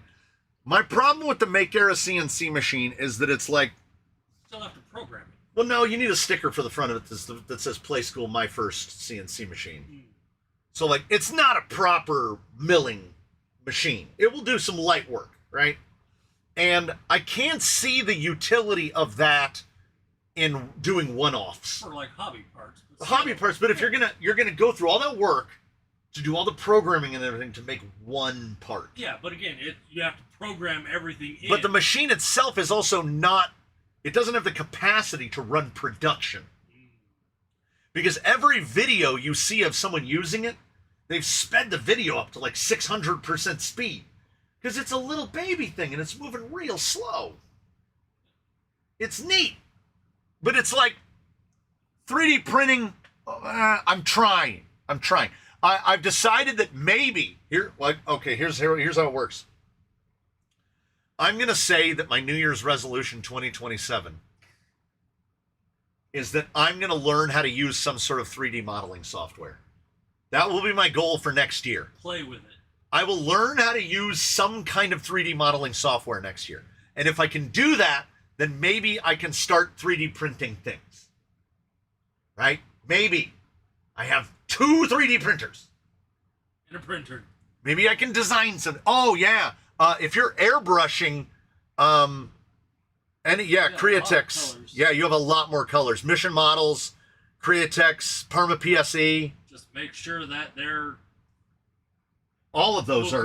Yeah, all of those are polycarbonate paints. But I never think about that. Most people don't airbrush. Yeah. They just want cans. I just want cans.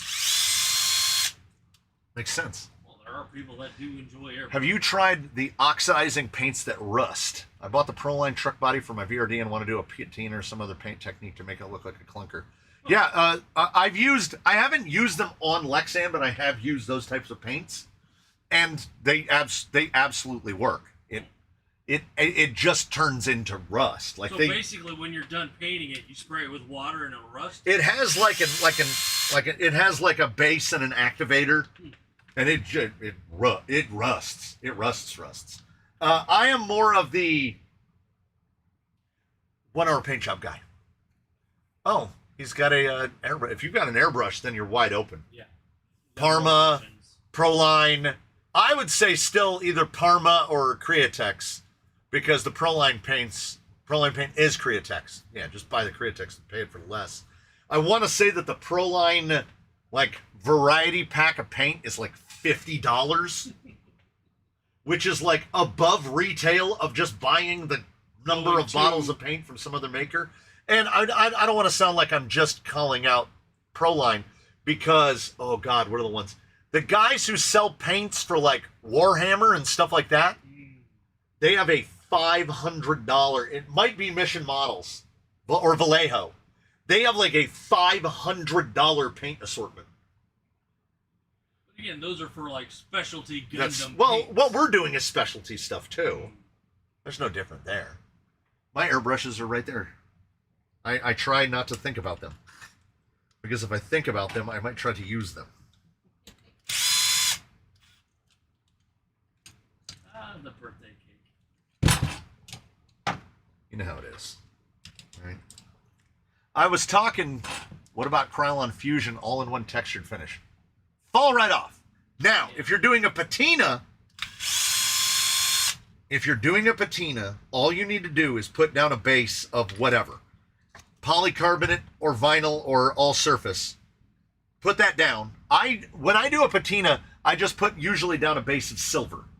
You put down a base of silver or a base of clear, and if you want to do the rust, you put down silver on the inside, a base of clear on the outside, then your color or Rust-Oleum, the red oxide primer over that looks just like rust. Then your color over the top of that, then when it gets sanded or scratched through, you see the rust coming through. You can use whatever you want as a top coat, and so long as there is a polycarbonate rated paint underneath it. And for me, that is either Duplicolor vinyl and fabric, Glidden Max Flex, or Glidden Max Flex all surface, or Tamiya, or Spastix, or Duratrax, or any of the things that actually say polycarbonate on the side. Almost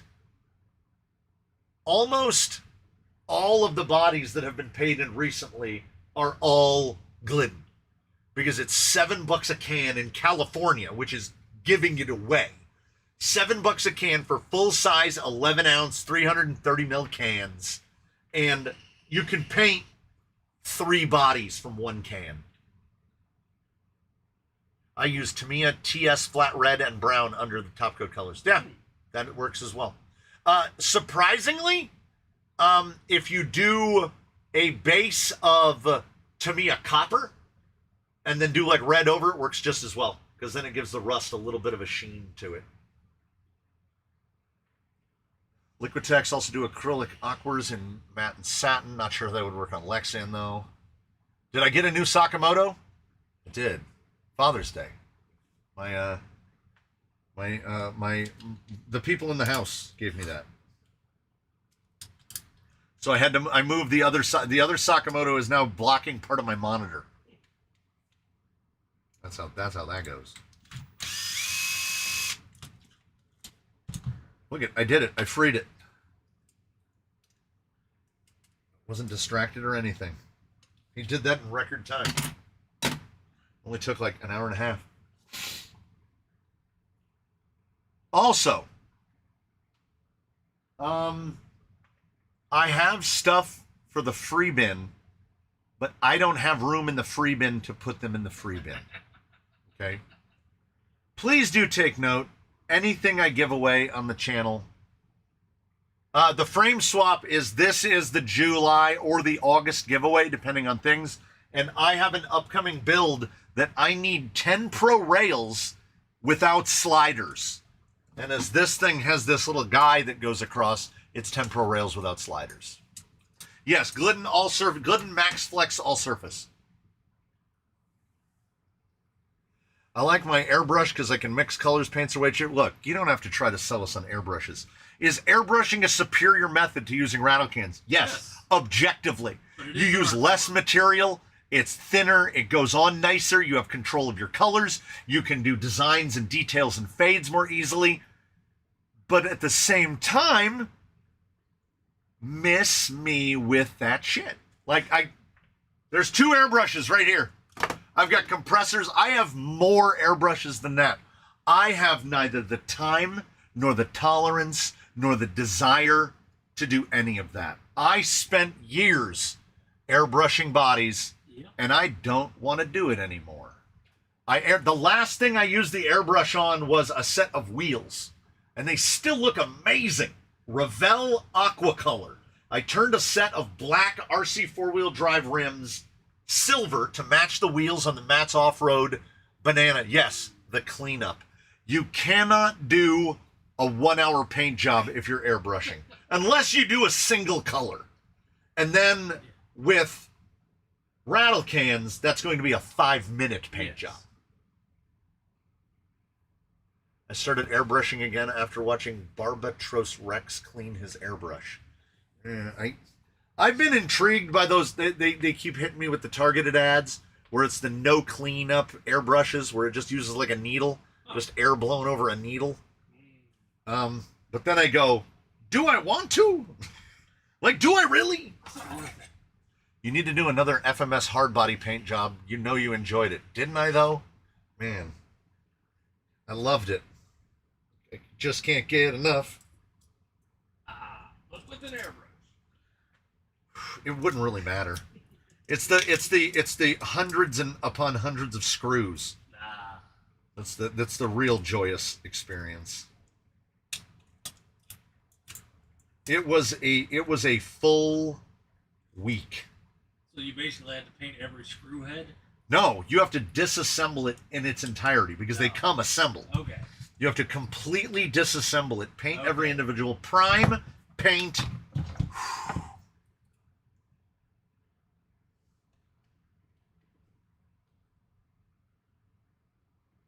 Although as a kid, I hated when the dad would have us shaking a can for 2 minutes straight.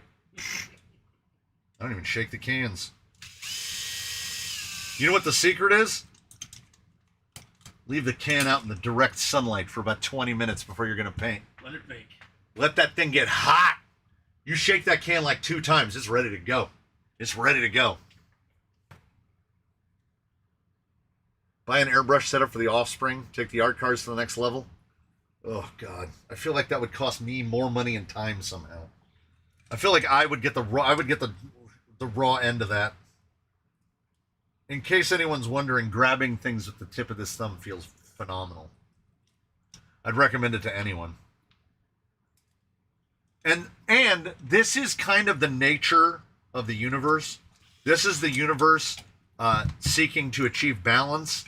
Because about 30 years ago, in the wood shop at Cal State, I stuck this thumb into the chuck of a lathe. No, I didn't. That's not correct. It was the right thumb again. Just reminding you again. Because it was bowling. I was bowling at the time, and I tried to bowl with my thumb blown up on the end and glued together. I wrapped it tightly in medical tape, and I managed to bowl. It wept a little bit of blood, but other than that, it was fine. Well, that's the thing. At the bowling alley, you can just go buy some new skin. Put some of that in there. I put a paint can out in the heat and forgot it, and my fence got painted. That's awesome. That'd be a good way to paint a fence. Expensive. That'll add up real quick. $7 a can. Not that bad. 30 years ago, there was no one there to teach me how to backflush an airbrush. Mm. You just put your finger over the front of it. Just burbles, but It goes through the can rather than... yeah, you're doing the air, and you put your finger over like that, and everything rockets out of the paint cup. It's. And you do that to clean it, or... Yeah. It's involved. It's more involved than I want to be. I think is where I am now. A lot more steps. And look, the airbrush people, God bless them. Yeah. You know what? God bless them. It's an artwork. Yeah. I'm not, like I said, I'm not besmirching airbrushing. It will achieve better results. Right? And it is an investment in time and effort and everything else. Also, don't try to sell me on airbrushing. If you weren't doing all the building, would you do more of the painting? Probably. Get a build turn. Right? Well, that's the thing. You just need a body guy. You have I know. a print turn, now you need a paint turn. I need a body guy. That's the thing. Here's what people seem to be missing. Maybe I didn't say it out loud. I felt like I said it out loud. After building them all, you really don't have time to paint. Right? Like, I said that I want to learn how to use 3D software so that I can use a printer. Now these people won't stop talking about airbrushing. Well, then maybe we'll just think about airbrushing and then we'll forget about the whole 3D printing thing. No, we won't. 3D printing has the capacity to be versatile for me. It has the capacity to help me do things, right? I know how to airbrush a body. What I'm trying to establish, and I'm not doing it clearly enough, is I don't want to do it. I'm not saying it's not better. I'm not saying that it can ultimately be cheaper because the paints are less expensive. I'm saying that I don't want to do it. if you're volunteering to airbrush bodies for me, then just say that. Christ almighty, I just got lightheaded. I should have brought some of those Oreo Thins. California will ban 3D printing before they ban airbrushing. You know, I've never been online to 3D print anything, so I don't know what that's all about. The painting for me is the least enjoyable part. I enjoy painting a patina now and again, but that is also time consuming. And was I asleep earlier? Or did I tell you that Tuesday, that for 4 days ago, I edited videos for 7 consecutive hours? One whole day. And then I came out Wednesday morning, recorded 2 videos, went inside and edited them. On Thursday, all I did was work on rigs till 5 o'clock in the afternoon and stick my thumb in a lathe. So, look, find me a pocket dimension that I can go into where time doesn't exist. And I will slip through that hole in slip space. And I will paint bodies there. If you can't do this, then for the love of all things holy,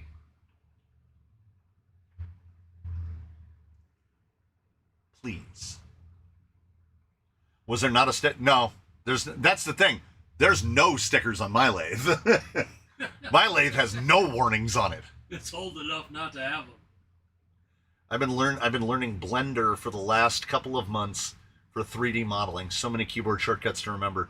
Now, see, that's my biggest worry. That's my biggest worry is my brain is already full of Final Cut Pro shortcuts. If I have to put more shortcuts in there, I'm going to need one of those printed out overlays. You need another board. That goes, yeah, I'm going to need a separate keyboard that has all the stuff on it because, oh my God, I can't remember them all now. Yeah, my lathe definitely predates safety. I don't like that. I don't like that. The Billies over here had the audacity to say, I use Fusion 360.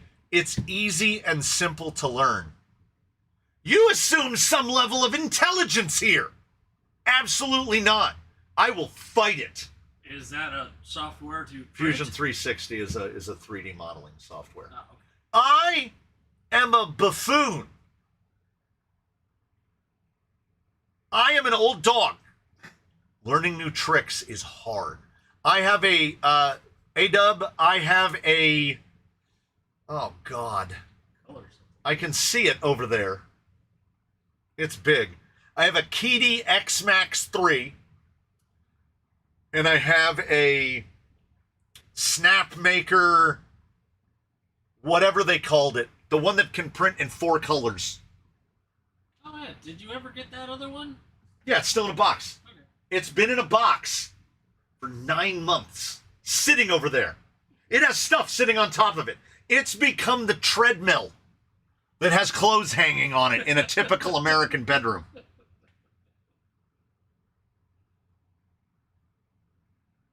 Yes, the U1. That one. Which is, when the U1 comes out of the box and gets connected, it's going to have 17 firmware updates. So I haven't started using it then. If it's printed anything while in the box, that will be exceptionally impressive. There's no room to put it right now because currently there are 27 unpainted Lexan bodies in this building. And the largest pile of Lexan bodies is where that printer is supposed to go. Well, if you want simple paint jobs, I can do simple paint jobs. Oof. I've seen your paint jobs. Just because I use the whole damn can. Like putting the paint on with a spatula. And Well, the paint doesn't explicitly want to be applied with a spatula. It's just you. The paint talks to me. It's like, hey, bud, use this whole can of Tamiya. Manipulate the children to 3D print for you? Oh, God, I wish. Yeah. Timberhound, Fusion 360 is not easy to figure out. I've been working at it for weeks to find a usable degree of proficiency for weeks, and I am not there yet. I like this. Me and Timberhound, we're together. I've always wanted like a 3D scanner. Scan, duplicate. I want interns. Here's the thing. Set it up on a live stream so you can get 130 opinions on what to do all in one go. That's awesome. That's awesome. It's accurate, too. Oh, completing the thought from before. What's up, White Boots? Breaking them in. Completing your thought from before. No, I already forgot what it was. It's gone now. I was too. So when I made this is Lignum Vitae, the Tree of Life. When I made it, it's very difficult to make a top that spins that way. See how they go out of balance? So the easier way is to spin them upside down like that. Who the heck can even do that? Well, ma'am, I don't even have a thumb and I can do it.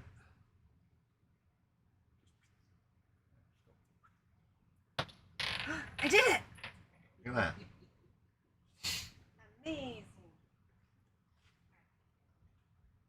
Just bouncing around. I don't mind painting, it's the masking. Yeah, prep is the worst. I have 2 bodies that need painted, and guess what? They'll still need painted next year.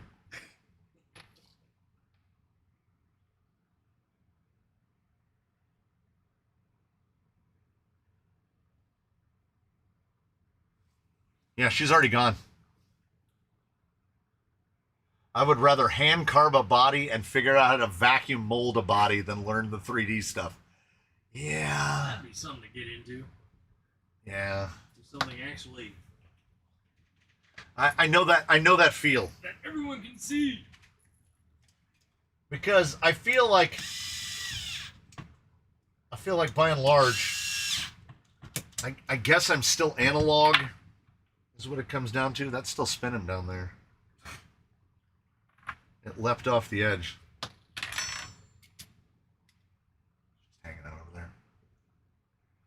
I do sprinkler system design in AutoCAD for 20 years. Last year I switched to 3D Revit, and it's hard to do things in 3D. Yeah. Yeah, she appears for mere moments, and then she disappears. She's moving to bring in her boots. Okay, let's not pinch the wires between.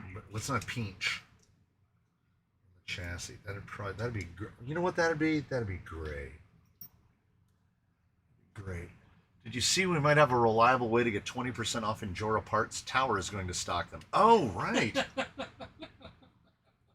Tower's 20% sale is like 24 hours, and then it just keeps going. It just keeps going and just keeps going. Sale extended. Infinite sale. It's starting to feel like the clearance house for Horizon, where like everything is on sale all the time. Any suggestions on a free video editing software that isn't an app for the phone? So you want it for a computer or for a phone? No, they want it for a computer. See, I've been a Mac guy forever. So I started with iMovie, which is so easy. Okay. You know what the one guy had? You know what the audacious guy said? So apparently on PC, it's DaVinci Resolve. There you go. If you're on a PC, it's DaVinci Resolve. And if you're on a Mac, it's iMovie. iMovie is it is the whizzy-widgiest. What you see is what you get editing software on planet Earth. Like, it is so easy to use. Literally anyone can. It's all drag and drop. The whole thing is drag and drop. Until you need more capacity. Filter Like, no. To do a Wheel and Wednesday, there will be three discrete audio tracks. Okay. There will be 2 video tracks. There's all that stuff going together. When you get into that kind of editing. But single video editing is... Yes, it is. It is absolutely like the iPhone of editing. What is drag and drop? I know Mr. Hurley is messing with us, but because he's messing with us, you have 2 video clips and they're butting up at the end like this, and you want to put a transition between the 2 video effects, and you just grab an effect, drag it over, and drop it, and it will just go bloink, and then there it is. It will automatically do all of the little adjustments for you. If you can visualize what you want to design as an isometric in your head, you can use 3D software easy. Yeah, most of the time you don't even... I thought drag and drop was just a Friday night for Mr. Hurley. Hi-oh! That's like ham horn worthy. That's good. That's good. That's good stuff. Where does ham horn come from? I don't know. That's just what they call the. I just figured you might have known. So it's been called a ham horn. I'm not messing with you. I didn't know what it was. Hey, there you go. There you go. Well then, but you were okay with Whizzy Widgy? I don't even know what an isometric is. Well, neither do I. It's like a shape. It's a college word. A series of shapes.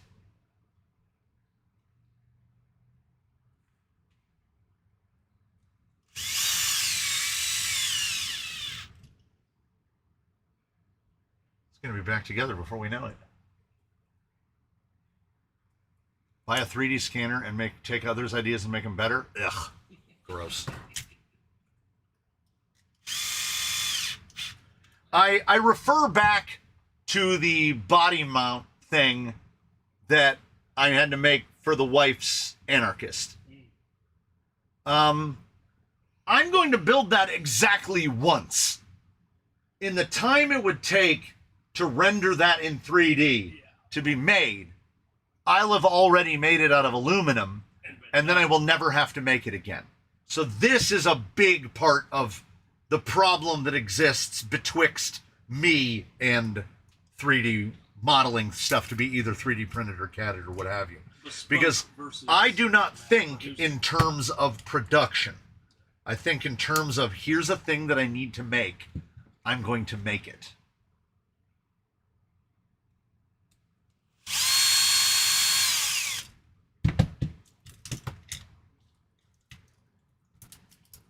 I feel like half of what's on the internet is a misuse of 3D, because I don't think it's an unpopular opinion, but 3D printing is not the solution to every problem. If you need a complex shape, then yes, 3D printing might get you where you need to go.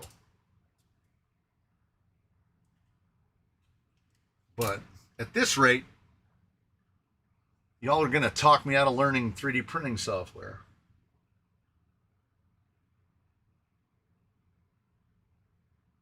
I feel like you've been saying you need a printer for like 6+ months. Anime Expo 2024 is when I first employed the actions of a printer. And so I would say 3 years. Why do you have a picture of Marie Kondo? Yeah. Was it your new? What are you new? Was it your first time here? Japanese lifestyle expert Marie Kondo? Bring you out and just throw away. I think the best ever was a comment that asked it first day. Was the one that asked if that was my wife. To which I responded, that is Japanese lifestyle expert Marie Kondo.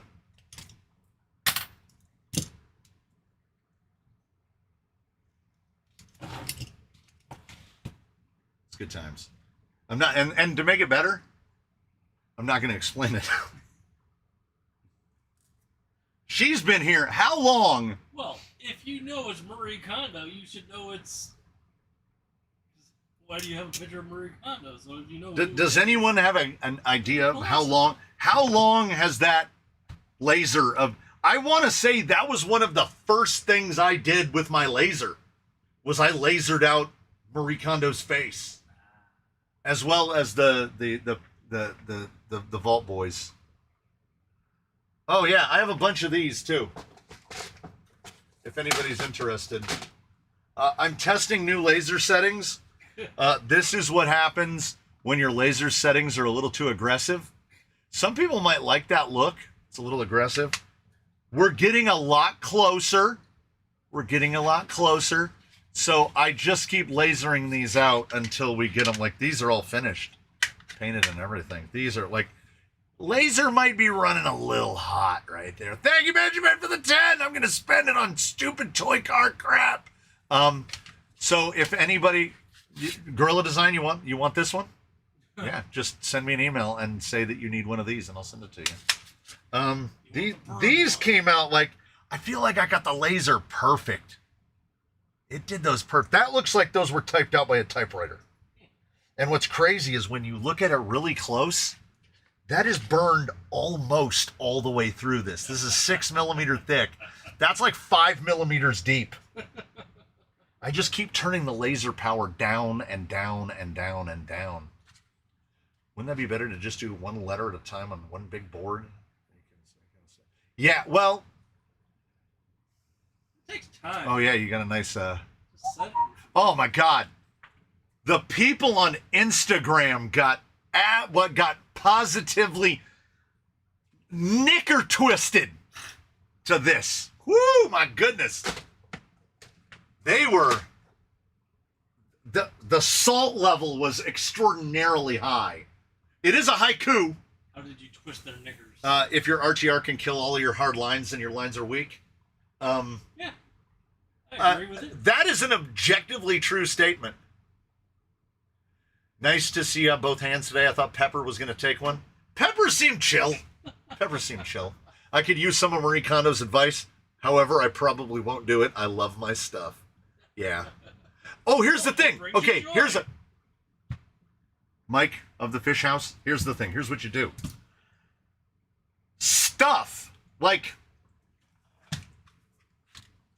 this sparks joy to me in its own unique way, right? It's more about the utility of what we have here.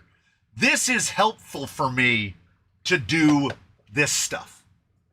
Now, when they're done, they either spark joy or they don't. And they either stay or they go. You're going to need harder lines. Wasn't that Axial? Axial said you're going to need harder lines when they released the Ghoulie Moo. And what they really said is you're going to need bigger lines because it was just capacity of scale. The Ghoulie Moo is no more or less capable than pretty much anything else out there on the rocks. It's just very, very big. And scale is a factor.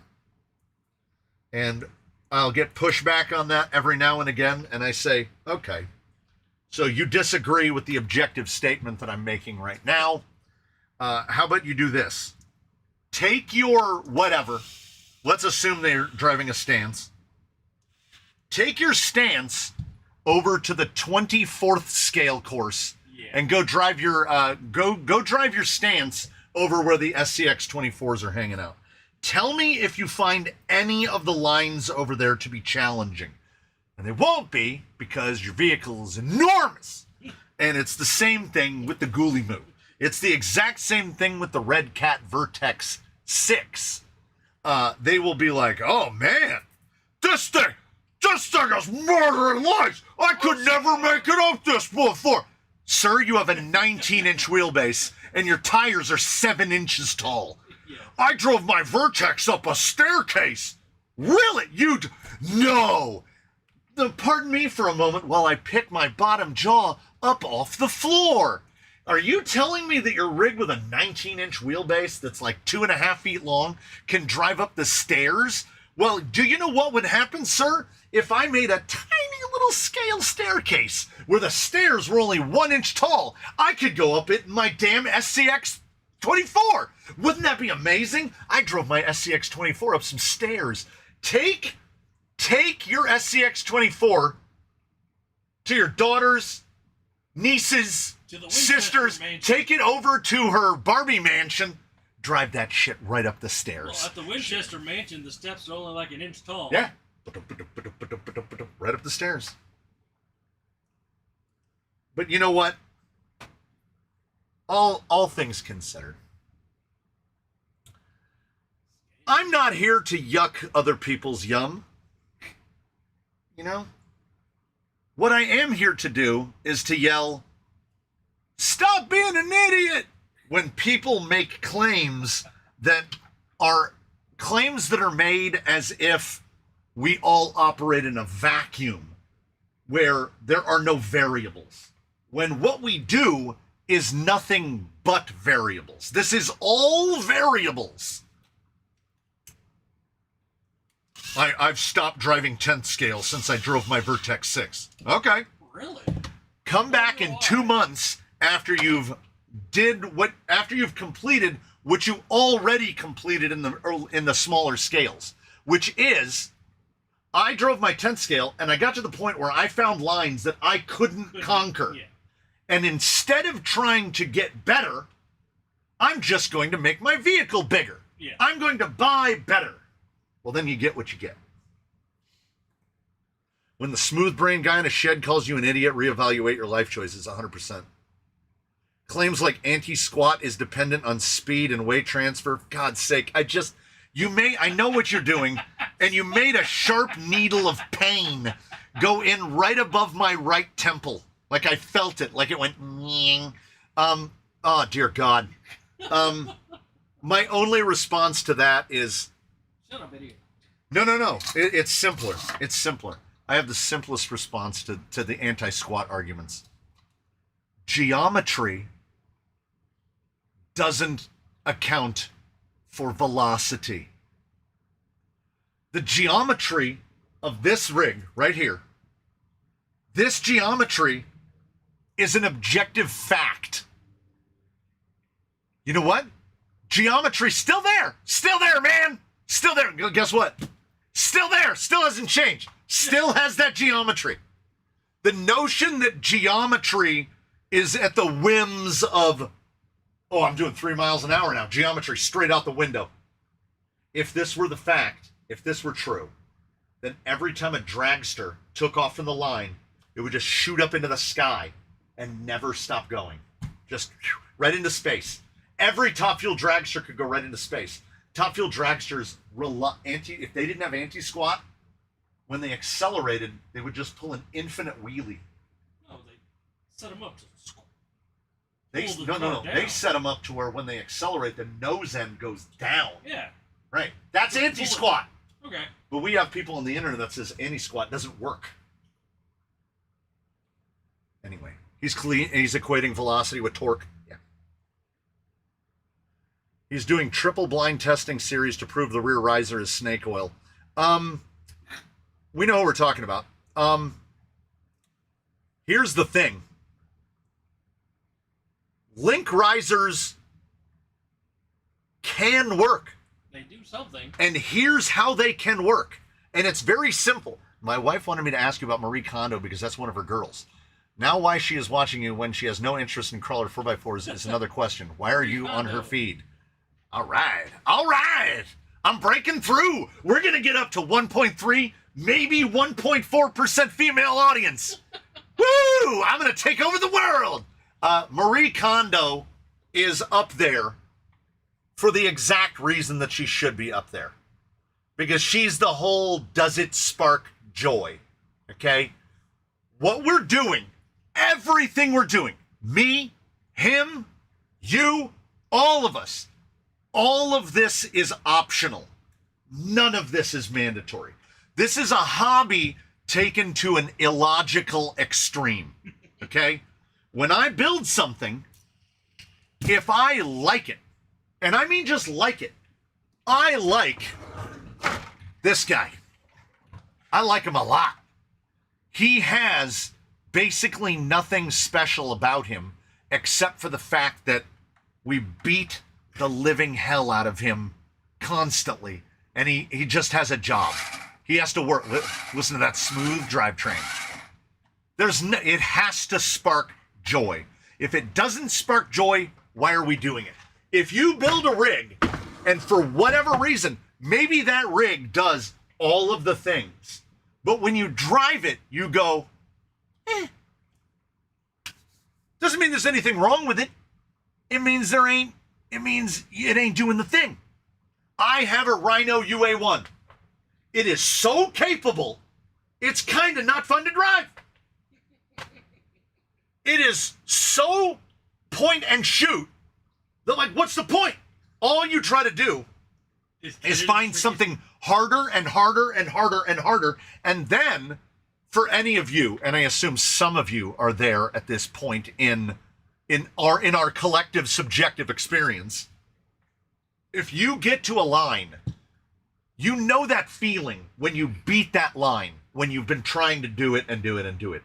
And if you know that feeling, you also know the feeling of, I have tried to kill this line 100 times and I haven't gotten it yet.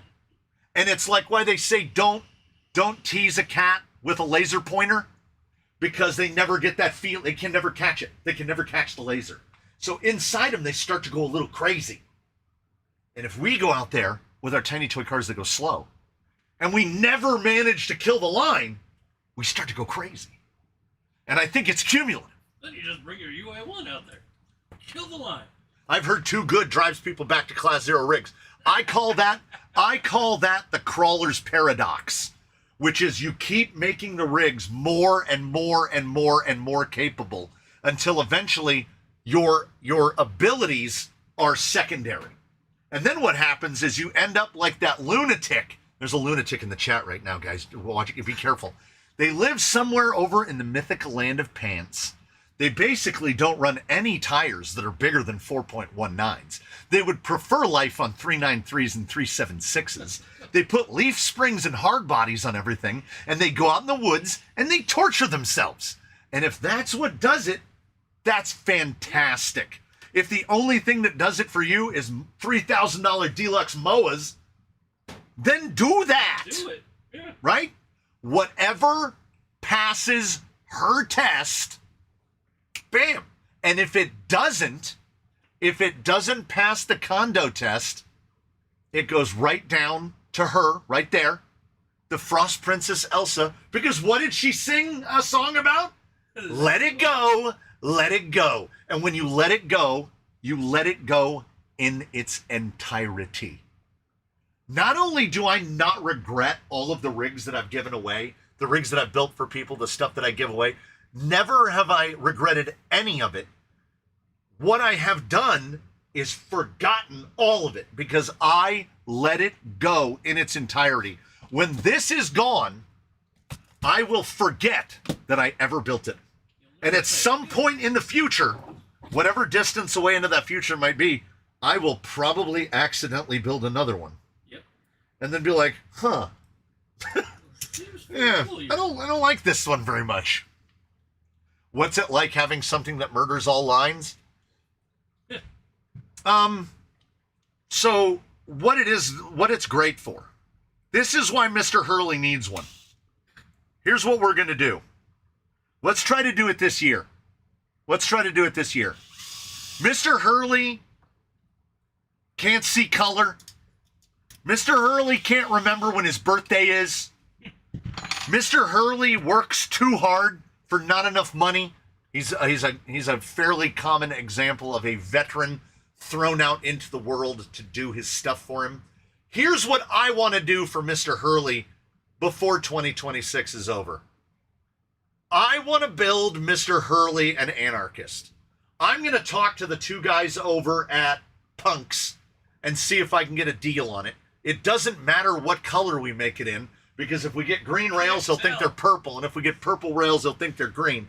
We're going to build Mr. Hurley. Here it is. Here we go. Ready? Get on board. We're going to try to get this done before the end of the year. Us as a collective, as a group. Here's what we're going to do. We're going to build Mr. Hurley an anarchist.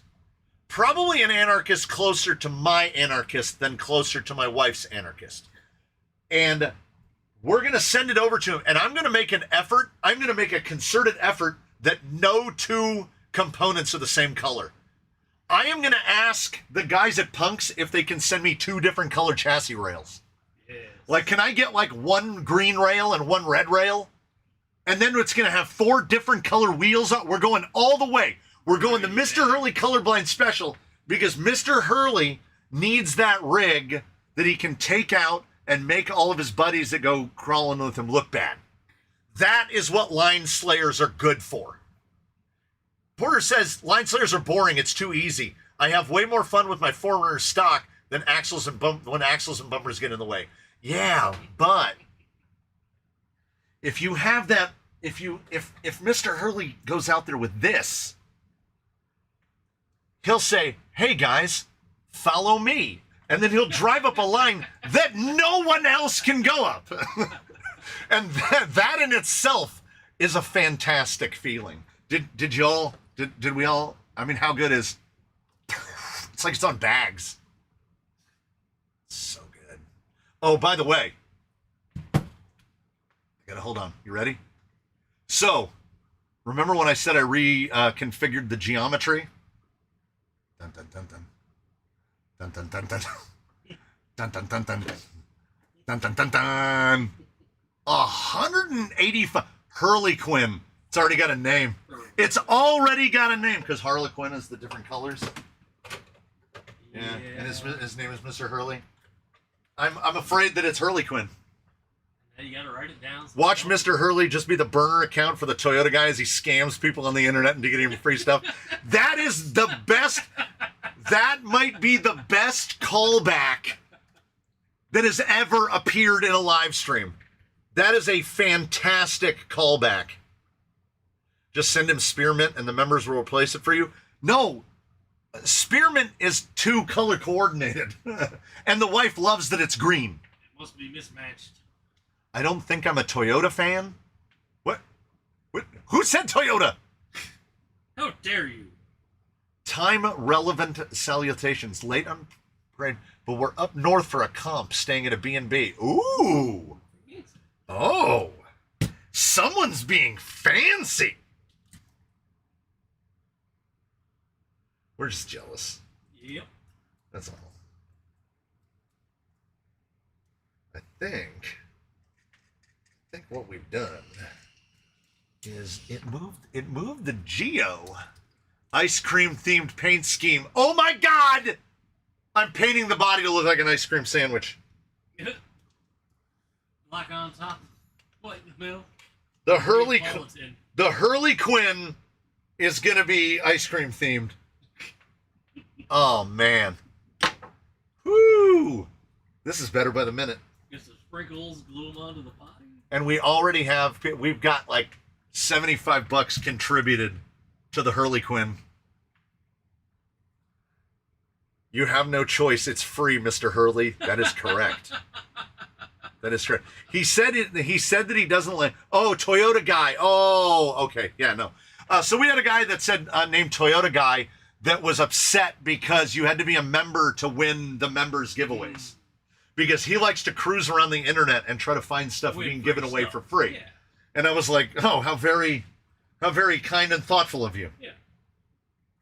And he took some umbrage and he spent a little while pissing and moaning in the comments. He would follow the videos and moan about how things, you're basically lying to people. And I was like, how am I?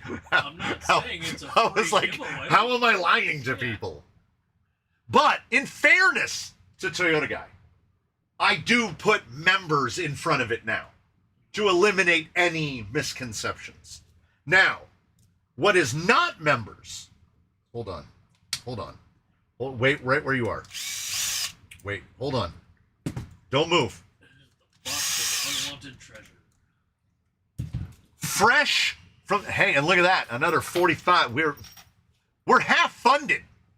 We're half funded. How much does an anarchist cost? It's gotta be It's got to be a G-Wagon body since he loves them so much. He has to work on them, and apparently they're nightmarish to work on. But wouldn't that like counteract the capabilities of? Oh, it's gonna be a cab. Yeah, it's gonna be. I'm basically gonna copy my punks with the Capra and the wheels and the Do you whole still thing. have the Nerval body? No, it lives in South Africa. Oh, someone wanted it. No, it went on a giveaway rig. Oh, okay. It went to a guy named Nasmo in South Africa. It cost $117 to ship it to South Africa. And one Chuck is contributing to the other Chuck. G-Wagons are junk. Oh my God. Ice cream van body. Van bodies are hard to find. We have so many options. I just killed a line with frost that I've been struggling with my other crawlers, and I loved it. See, there you go. Or a Chrysler body. Anything Chrysler. Oh my God. Somebody needs to find like a Dodge. Buy another Nurgle. It's the same price as a Bruck. That is it. Okay. Henry is on fire today. The Toyota guy callback was amazing. And then we had Nurgle and Bruck in the same sentence, which is slow clap behavior. So, I was digging through the archives again. I don't know how this has happened, but we have 4 S4 comp pins. 2 of them have foams. That's what I got. I have like 3 sets of them. So, those go. In the same vein, the tiny Class 1 XHX pins. Those all do have foams. These are the only 2 foams that are actually missing. I could probably find them, but I'm not going to try. With foams, Vanke, red, 475, 1.9, Yokohama Geolander MTs. I want to say these came in a lot of stuff that someone sent in to do giveaways with. And I know for a fact that these did. These are Mickey Thompson Baja Pro X, but these are the little nubsy ones. 4.7 by 1.9. These are the RC 4-wheel drive version. Whatever you do, do not try to run these on rocks.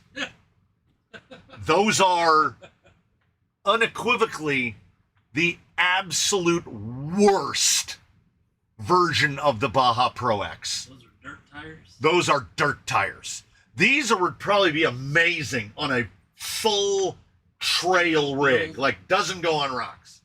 These would probably be great. These are 419s. Mention your email. People don't know your email. Someone sent these in some time ago because they thought they were a new tire.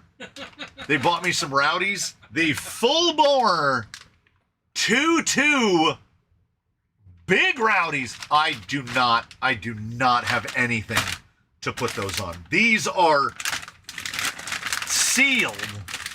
These are 5.75s. These are big, real big. These are showdowns. These are the big ones. You need something full wraith-sized, Jime Gom, Ghoulie Moo. You need something. I mean, these are the 2 tires standing on top of each other. Here's a class 1 for scale. They're enormous. They've been sitting in a drawer. And they'll either rot in a drawer or they can go to somebody. To Tertius. You know how stuff shows up here, either for giveaways, for builds, whatever. You want to see me? You want to see me do a magic trick?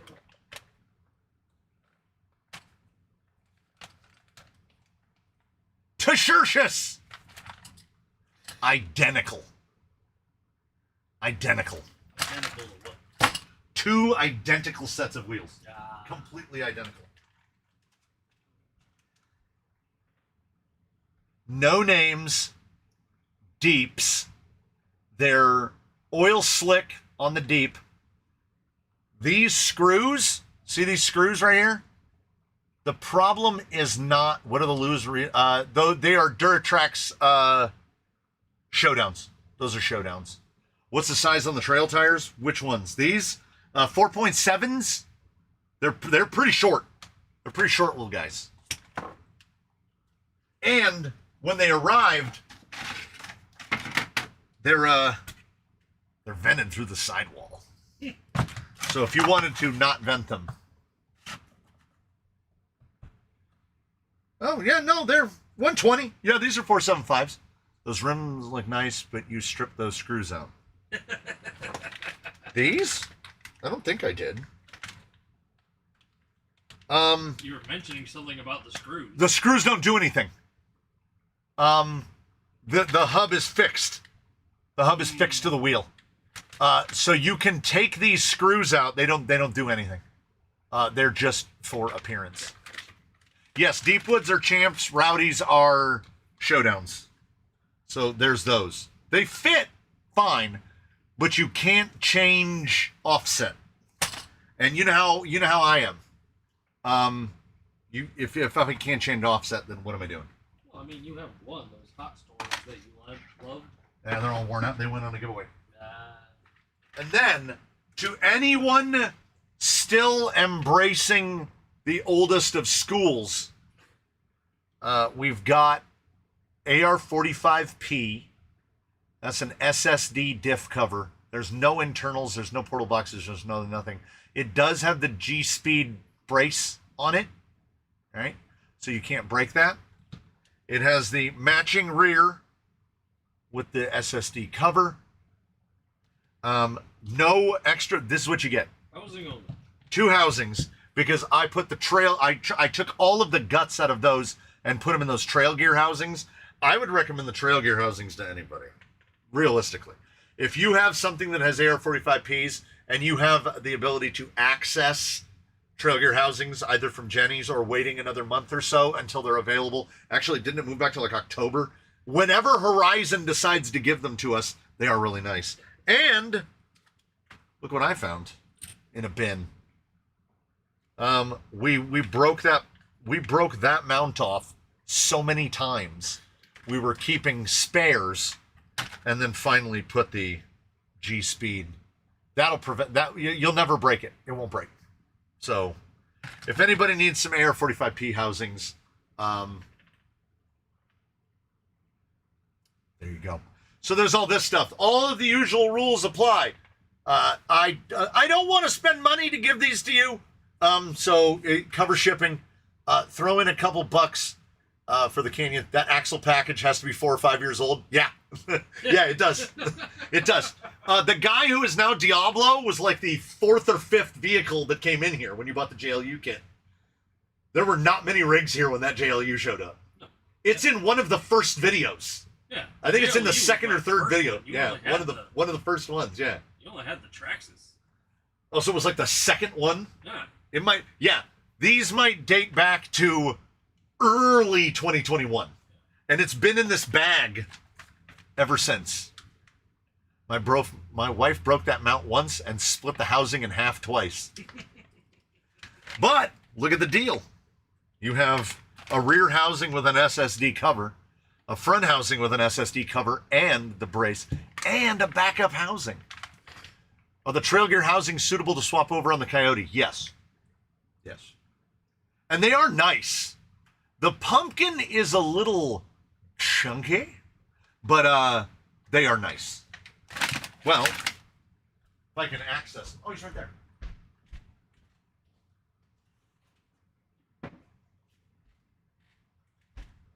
So these have within them all of the innards from those housings. And I really like the design that, you know, they went with like a more of a Diamond Pro design. It's got a little bit of extra truss that comes over here. The rear axle looks really nice with the way it's full truss. It's got a little fake drain hole on it. They're nice. And all of the parts just swap straight over. You wouldn't happen to have a Traxxas 2-speed servo mount and servo horn, would you? Maybe somebody had sent in a bag of 2-speed stuff, and if I can find it, I may indeed. I don't know what I did with the little bag.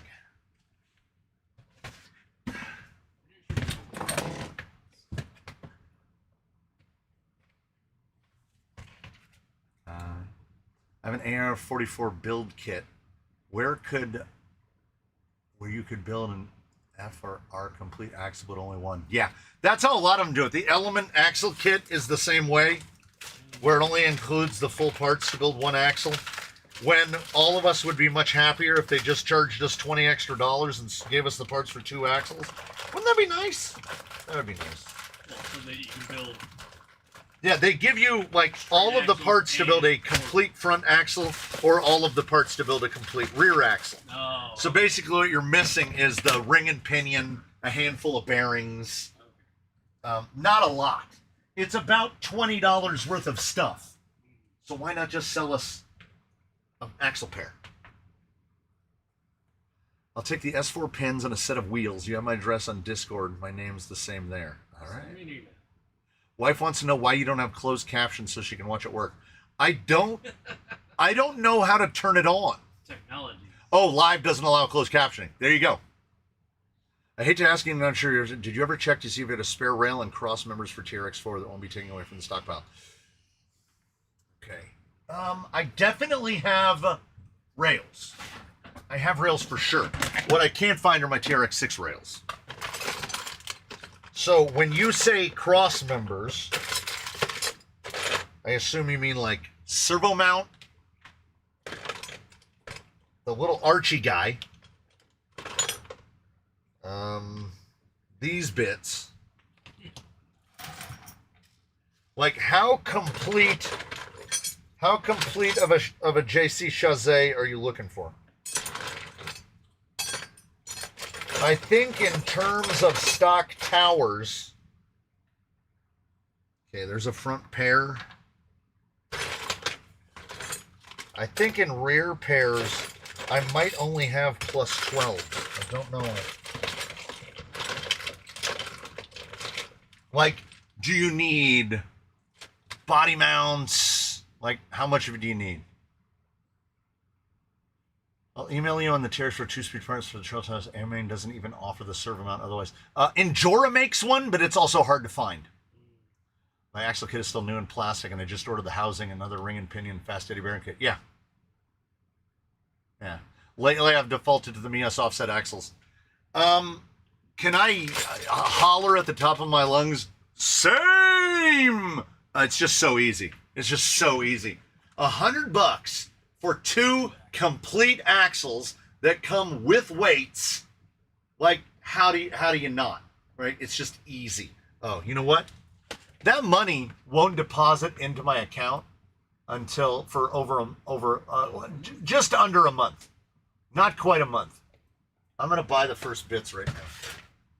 This is your non-tax dollars at work.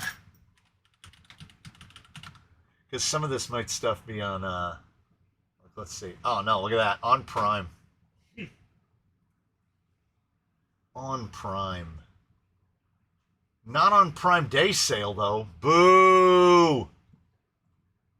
I'm fine with it. Not sold by Amazon. No, they are. Those are Amazon fulfillment. They'll be here. Well, we're starting to get into where the holidays are going to start to mess up our shipping they're times. fulfilled by Amazon, but not sold. That's true. That's true. It is like Mias Direct is the seller. Secures.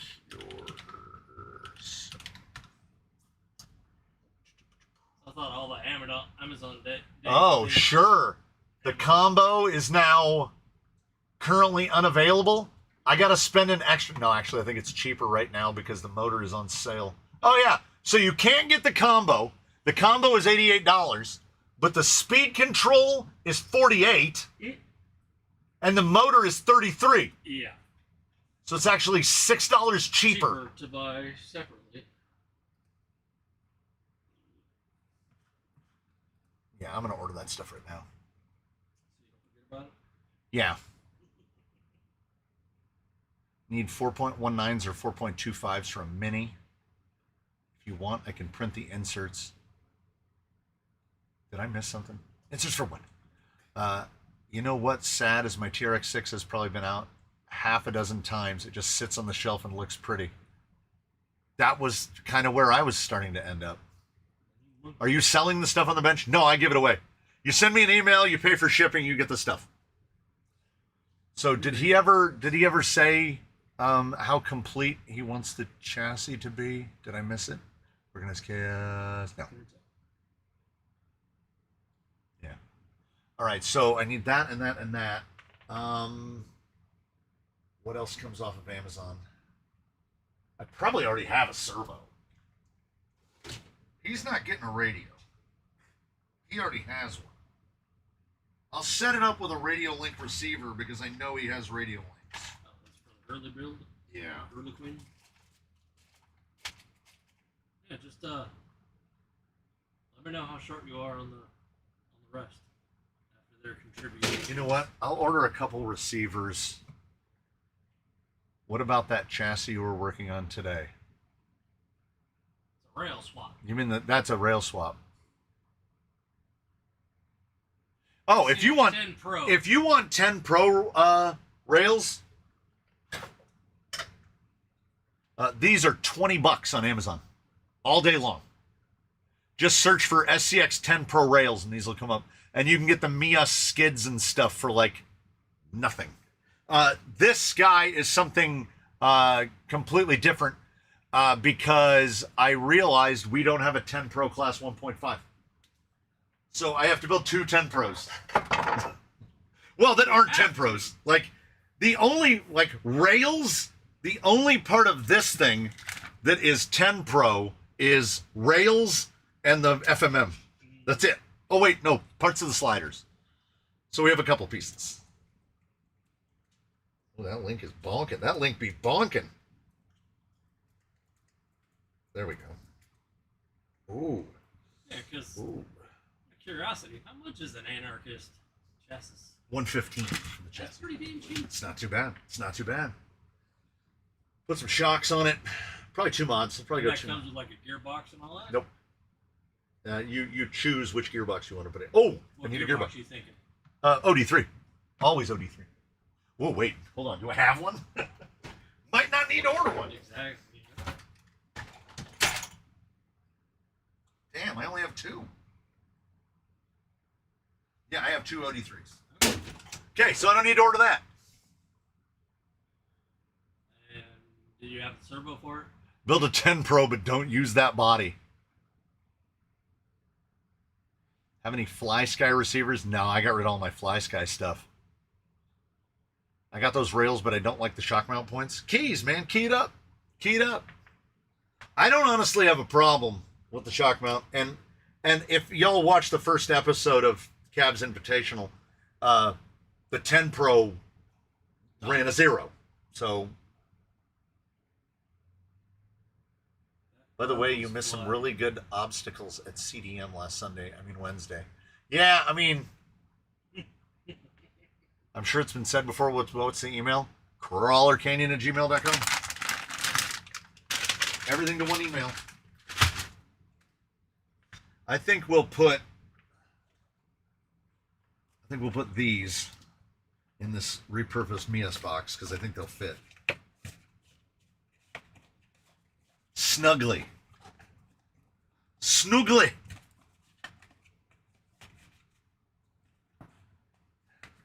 Watching the H10 Origin Quick View, there was a comment you left unanswered. What would you build given a $3,500 budget? Like 7 rigs. You only had to build one vehicle. Okay, I'm only allowed to build one vehicle. Yes. And I have to spend $3,500. Yes. It's going to be deluxe. Deluxe something? Like a deluxe super class or a deluxe MOA. Something to really... that feels like the Richard Pryor... That feels like Brewster's Millions. Trying to spend $3,500 on one rig. I couldn't, basically. I would have to buy stuff that I wouldn't ordinarily buy in order to try to spend all the money. Well, yeah, you'd build your deluxe rather than... This is like $700. total. Spending $3,500 would be very difficult unless you went and bought things that from the jump are incredibly expensive. I still have that tab open. Go to deluxe, then you buy the fucking, what are they called? One of them expensive rims, not rims, but you know, your expensive wheels. So we'll show you an easy way to spend. Yeah, but you gotta mock it up and all that. An easy way to spend $3,500. So, if you feel like your wallet needs to be really light, okay. So, Deluxe Super Class, okay, $1,550. Okay, then we'll put 2 RS800 V2s on there. We're going to put wheels on it, and we're going to put foams on it. Might as well spend the money on their goats, right? Because we got to hit that cost factor. Yeah, go ahead and put it together, and then give me some loaded dice. And then there you go. Boom. 3,600? $3,015. That is still no Nobody. That's no ESCs and no motors. But that is servos. Oh, so that's a dual motor? Yeah, that's a MOA. So there you go. You can easily spend $3,000. On a chassis. Yeah. Do you have a video on gearing for portals and transmissions? The way you break stuff and makes it down easier for us dummies. But you can get it in purple. Okay, so now I'm not saying, value is very subjective. Yes. Okay, Deluxe is not going to give you. That is a competition rig. That is a competition. Like everything is going to be titanium or machined. That is not for everyone, obviously. Yes.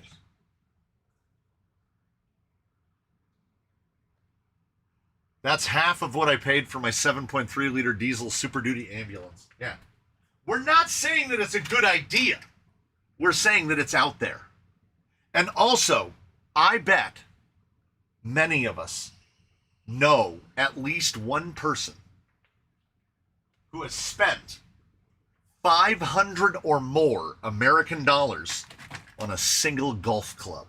So, that's what I paid for all my clubs. Or replace golf club with rod and reel for fishing. Or a really cool knife. Or, right? Right? So,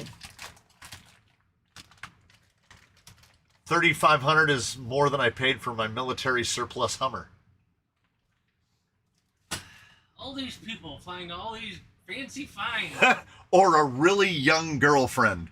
A really young girlfriend will burn through $3,500 really fast. That's dinner. I saw this clip of a video on Instagram where this influencer went to this bar in Vegas and then she broke down what they spent. And her group at a bar in one night spent $55,000. And I was like, on the one hand, good for her. Good for her. I'm not going to be that guy. And again, I'm going to be like, good for her because she is. How many people were in her group? Well, she is in a position to do it. To spend $55,000 and it not bankrupt her. Influencing can apparently pay pretty well. But on the other hand, and the most common response will be people like, 55,000? My dad never made that much. You're looking at it wrong. You're looking at it wrong, old man. Get with the times. Don't hate the influencer on Instagram because she can spend $55,000 in one night on drinks. Have nothing to show for it. I've never bought a car that cost $55,000. What a hangover in the morning. Right, but she did buy a hangover. So, you know what? You bought a car No. 5,500. 55. Not 5,500. She spent 55,000. Oh. That's ludicrous. See, I knew that I could get him to go old man on it. I need to influence harder. Yeah. I don't think if you gave me, yeah, you do you, man. I don't think that I could carte blanche. You give me no restrictions. You give me the Amex Black. Someone else pays the bills. I cannot think of a place where I can go where tiny toy cars are involved that I could spend $55,000. It's not possible. Unless you're buying them for your group. Yeah, unless you're like, yes, I'll take 25 TRX4 Sports. Yeah. And even then, that's like 12 grand. Like, we've got to spend four. It's Brewster's Millions all over again. Ah, great movie.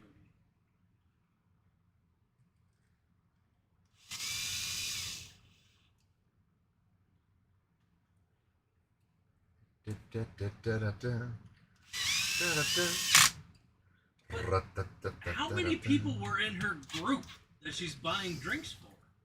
Son of a motherless. Because, I mean, that's... in all It doesn't matter.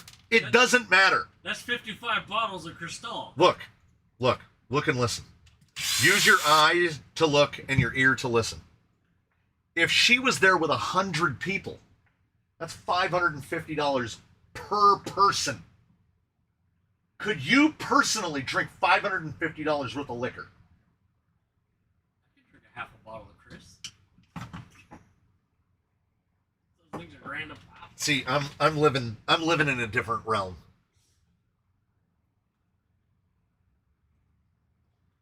This body had an ecto on it. I just spilled my water on myself, by the way. Body had an ecto on it. I got so distracted that I always, like, maniacally, I take a drink, I put the lid back on. Because I'm a wood shop guy, and you don't know how many times I've been out here with an open container, gone back to take a drink out of it, and it had a big chunk of sawdust in it. Delicious. So I've gone to drinking exclusively out of things with lids. And I forgot to put the lid back on, because that's the position that we are on a day like today, where I can't afford to pay attention. I spent $6K on a 338 Lapua, another 2 or 3K on an optic, and I shoot it less than once a year. Still drinking with the sawdust? Yeah. I heard Lapua, I think gun. You mean my plastic bottle with the filthy Nalgene sleeve on it? Hell yeah, it goes with me. Keeps my bottle cold.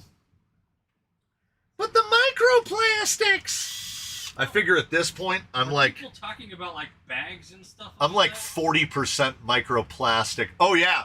The nightclub markup, the tax and tip. The tax, what did they call it? There was a resort fee or something like that.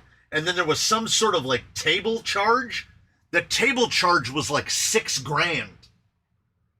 So... just to sit at a table that fits. Well, you know they got, like, a private room. Yeah. If you're gonna drop $50,000, Yeah. you better be getting the private room. I'm dropping $50,000. You better give me the full room. That's where I'm sleeping. So I don't falter for it. Would I have spent the money differently? 1,000%. Yeah. I would take my family to like Ireland Yeah. and spend a quarter of Spend that 10 money. grand. Yeah. But hey, good, you know what? Good for her. I'm not going to be mad about it. I did sit there for a moment, and I felt the old man washing over me, and I was like, "What? What? Who gives her the?" You know what? I've accidentally drank my own dip spit before. Ugh. Ugh. Ugh. That's why you don't spit into a can. Ugh. Gross. That's gross. Take it from me, a person who has never dipped or smoked Or drink. Done really anything, really. What did you miss? Everything. I don't know if you could miss anything. You could buy a 3-bedroom house over here for under $50,000. and spend the change building a couple of nice RCs. Yeah. 50 grand won't get you anything in California. Here. A shack in the wash is going to cost more than that. Maybe in a tiny town on the.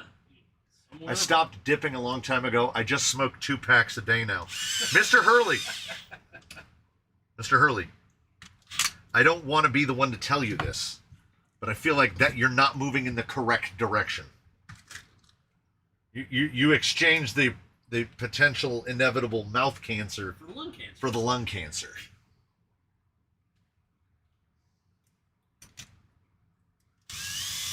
That's frying pan and fire. What's worse are those influencers that run that kind of tab and think because they're influencers they shouldn't have to pay that tab. I'm kind of a big deal. Charge them double. Yeah. You order the drinks knowing full well what they were. It's a big world, man. It's a big world because I've never seen her before. At least you can't see lung cancer. Damn it, he's got us there. That's, you know what? True. That's unassailable. Damn it. I have nothing. I got nothing. Round goes to Mr. Hurley. That's a near perfect response. And you know what? I'm not even mad. Because he's not making me smoke them. He's not making me chew it. So tell me what he used to do. Do it up. It's your body. Do with it what you want. Yeah. Organized chaos. That.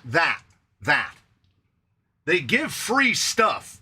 If you are famous, quote unquote, they give you free things.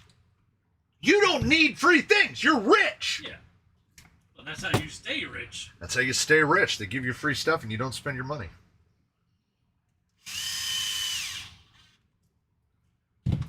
Oh.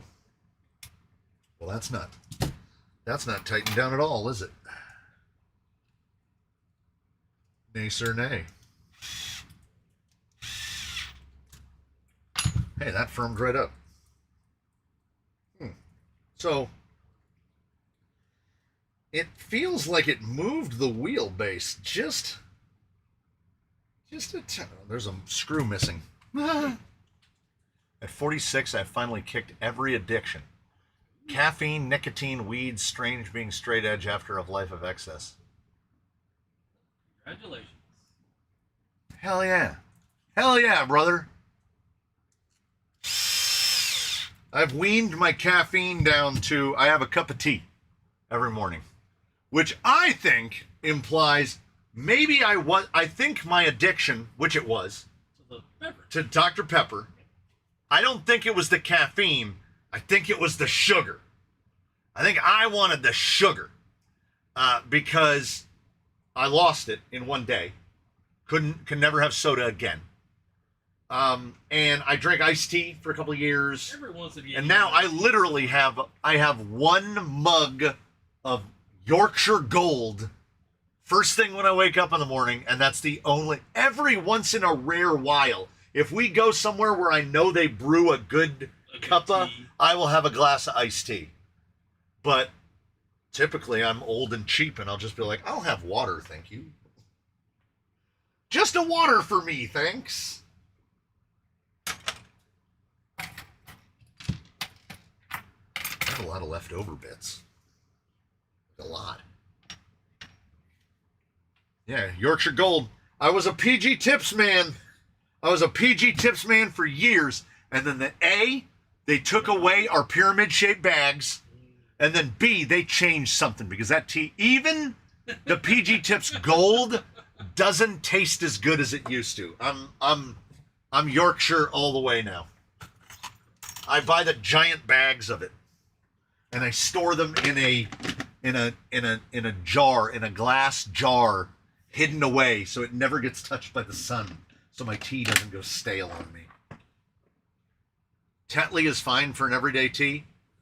I've tried so many, and life is short, And when you're buying your tea bags 240 at a time, and you're drinking one cup a day, I'm buying 8 months of tea at a time. I just drink Yorkshire. I hope you drink it correctly with milk and sugar. Of course. The English way. The English way, of course. Now, I can't tell you the way I make it, because if you're English, it will horrify you. But I did steal the idea from none other than Guy Martin, because I will watch anything with Guy Martin in it. Anything. If Guy Martin was just working on a diesel engine and talking while he was doing it, I would watch it. No, not a microwave. No. Okay. All right. Fine. You brought this on yourself. You're going to be horrified.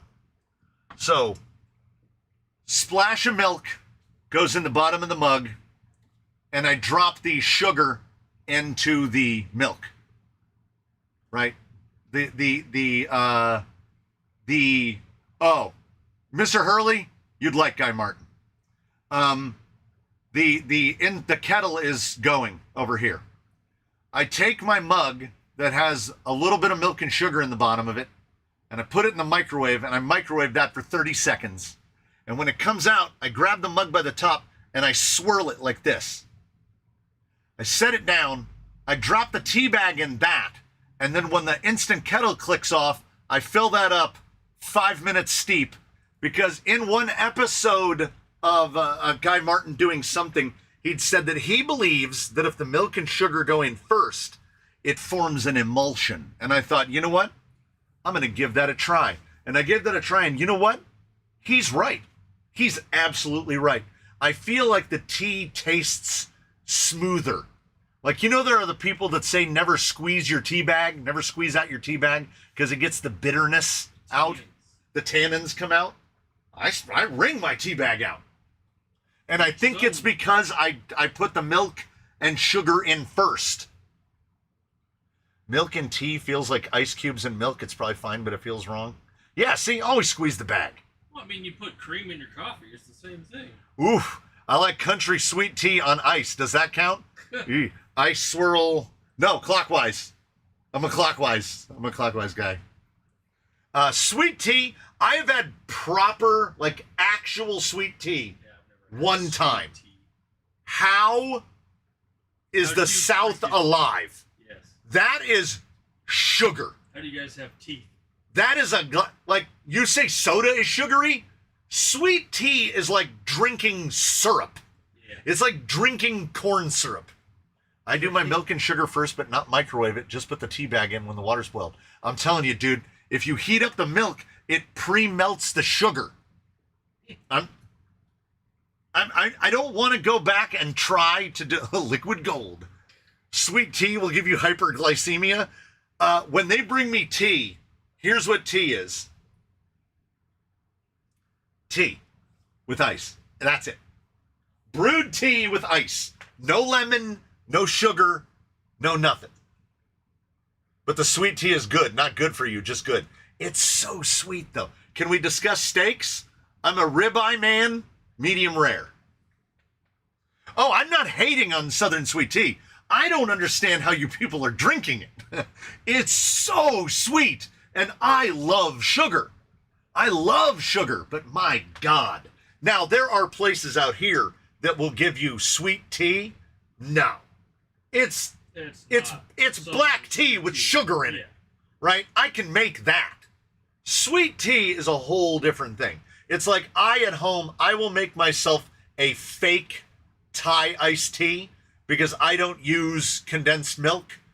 I use milk and sugar, kind of like I'm making regular tea. Now, it is a lot. It's 2 tablespoons of sugar for 1 glass of tea, which is kind of a lot. But you have to grow up drinking it. Yeah. I drink unsweet tea. Yeah, I'm unsweet tea all the way. Yeah, I don't do the condensed milk. It's almost too sweet. You people with the accents. It's so sweet.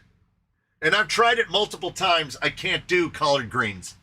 They are so bitter. Oh my God, they're so bitter. And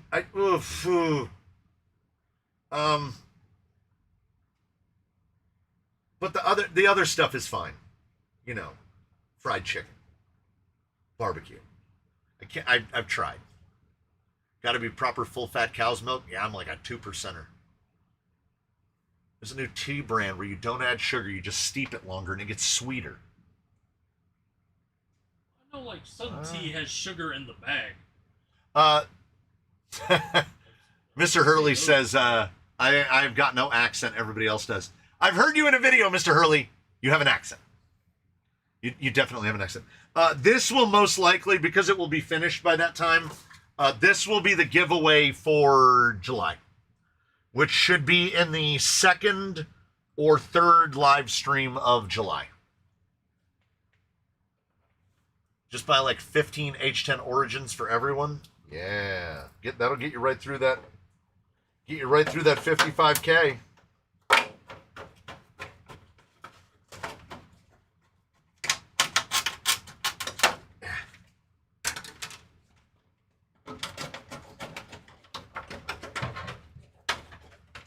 I gotta say, the material is thick. Can't fault him for that. We need California transplants like you versus what we've been getting. You ain't catching me in the South. You guys have a thing down there. It's called humidity. I've watched Hometown when the wife is watching Hometown. Nuh-uh. Nuh-uh. I don't want air that it looks like I have to chew before I can breathe it. Walking through the soup. Walking through the soup. Need a snorkel. Thoughts on the new Proline tires? They're on the way. I can't give you any more than that. They only announced them a couple days ago. I'll let you know. We'll find out what flavor of G8 they come in, because G8 is not a compound. G8 is a spectrum of compounds. Do you happen to know how many videos you have online to memberships only? You know what? You know what? I might. I think they're in a playlist. I can tell you how many are in the playlist.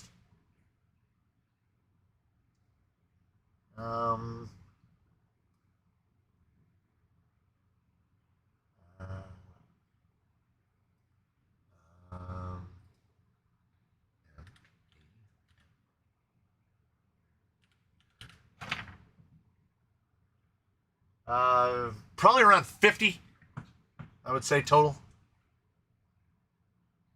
Top 10 tea bags that cause cancer. Ooh, top 10 list.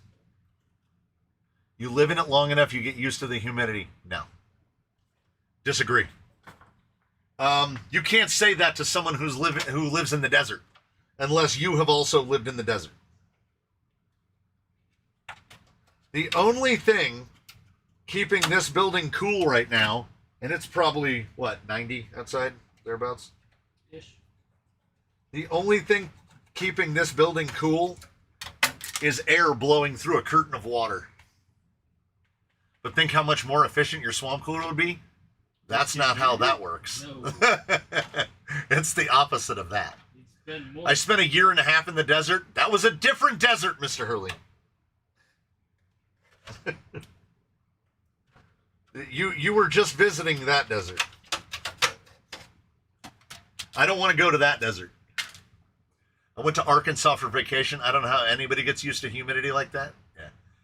83% humidity at 11 o'clock at night over in the Britain. Hard pass. Well, they're humid too, because they get a lot of rain. A lot of cloudy days as well. Wasn't Hizzy the one that was saying that it had rained? No, it was RC Family, wasn't it? That it had rained every day for like 3 months. Like they'd gotten rain every single day. It won't rain here. We have a 4-month stretch where it does not rain. Dry heat is 100% better than wet heat. I'll agree. You got that place in Colombia, wasn't it? Oh my God! Yeah, you know the Drop a Pin show? He said, "What's the rainiest place on Earth?" And everybody was guessing, like, somewhere on an island, or they all guessed Brazil. and they were all guessing Brazil, and they were saying no. And I was like, well, then it's probably somewhere also that is considered to be a rainforest. So my guess was Colombia. And yes, indeed, it is Colombia. And there's a region in Colombia where they get a foot of rain a day year round. 360 feet of rain. So any of us that dare to complain about rain, Could be worse. be careful. The vengeful wizard could transfer you and drop you into that rainforest in Colombia where it rains a foot a day. I can't even imagine. Like, we had a day where we got, I want to say around 5 inches of rain. 5 inches and 5 inches everywhere. in like one day. Everything flooded. Everything flooded. I lived in Southwest Florida for 20 years. I detail cars for a living, and not a day goes by that I don't miss it. Oh, that he doesn't miss it. Oh. Hey, you like it? Good on you. Or do you just miss the job? I couldn't do the South. Florida, Georgia, Alabama, all the way to Maybe- Virginia's, Maryland. I couldn't do the East Coast. Maybe I couldn't you do the East Coast. grow up there, you become acclimated. Yeah. I think if one of them alls moved here, they would have to get acclimated to this. Yeah. Because 90 degrees at 11 at night, that's a thing we do. Not a day goes by that I do miss it. Oh, he hated it. Oh, okay. He ain't going back. I'm going back to Florida. Hey, yo, I don't think so. A buddy of mine went on, I think, his honeymoon. They went to Disney World. And he said, I can sum up Florida like this. You go into the hotel, you take a shower, you come out of the shower, and you're still wet. And then you dry off and you put your clothes on and you're wet. Still. He's like, you're just wet all the time. You're just wet. And you never stop feeling wet. And I was like, we have the opposite of that.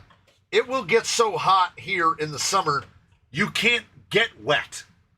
You'll go down to Knott's Berry Farm and let the boat ride hit you with a wall of water. And then by the time you walk down the ramp, your shirt's already dry. Yeah.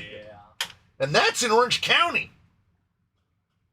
If you do it out in Valencia at Magic Mountain, you feel the sun physically trying to actively kill you.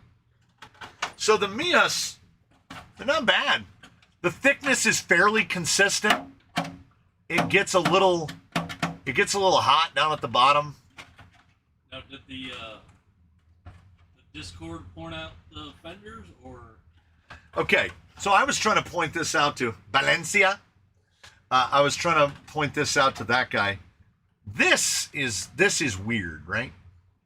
And I think why it's weird is that most of the tucts, they just omit any kind of inner fender. It's worse than that. You get out of the shower and you get sweaty while drying off with the towel. Yeah. Stink before you put on deodorant. This looks like it's gonna be a particularly easy body to mount. The front grille is a little weird. It's got little googly eyes. Come on now. They went from manufacturing axles to a chassis to a body.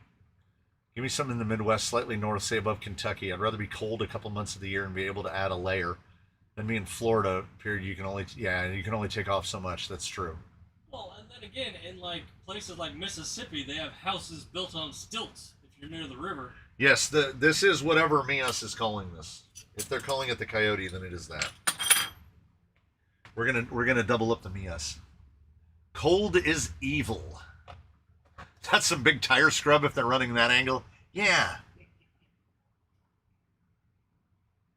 Ooh, what color does Mr. Hurley think this body, what color are those overspray masks?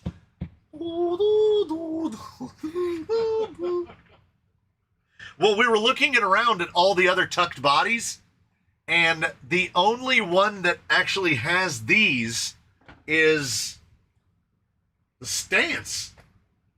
The Stance has them, but they're straight.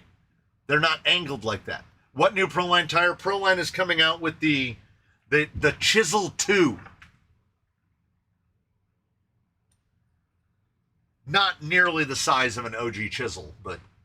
Yeah, but that's the thing. In that body, if you bent your fenders that far, your bed lines wouldn't be straight.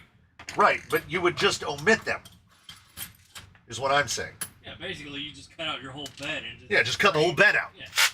And just leave a cage under it. Just framework for your cage. So the angled inner fenders is weird. Yeah. And also, for fun, Funsies. we will have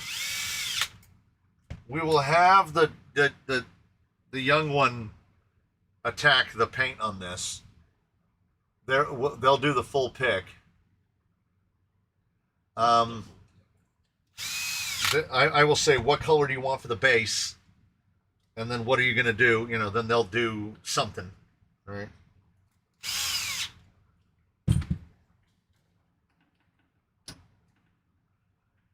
And then that's how that's going to go.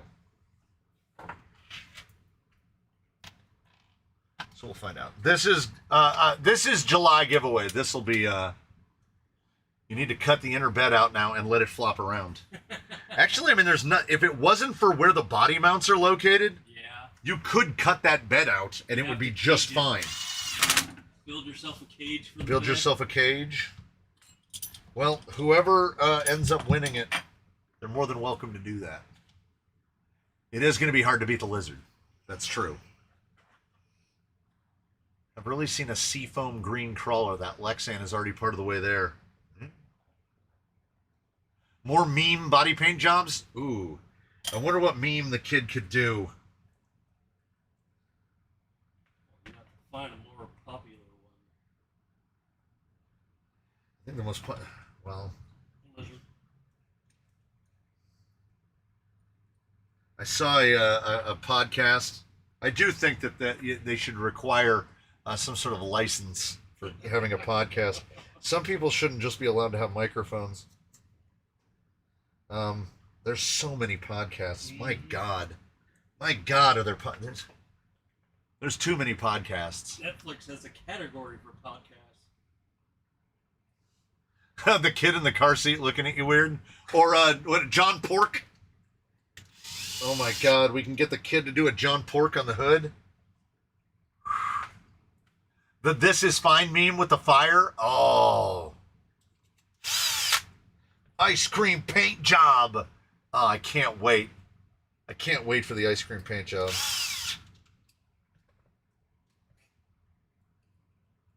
You get some fucking decals made of ice cream samples.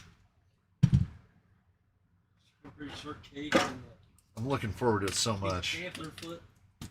And this one will be the perfect amount of weird, I think.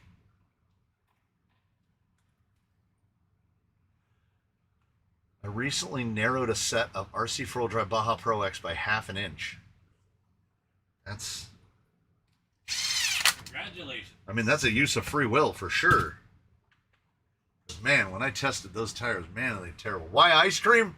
You know exactly why. Colorful. No, Mr. Hurley hates ice cream. Oh, I didn't know that. And you know what? You know what's a true statement? No one hates ice cream. Apparently Mr. Hurley does. So He is very much Neapolitan colors, brown, white, pink. well, Oh, that's what I said with your ice cream sandwich idea. and we'll have no idea what colors Mr. Hurley thinks the car are in brown, white, pink. I have all those colors. I could do a Neapolitan ice cream sandwich. I think about it. He's in my head now. He is absolutely in my head where I will see ice cream and I will think Mr. Hurley is like, ice cream sucks. Like, that's crazy work. Melted ice cream drips.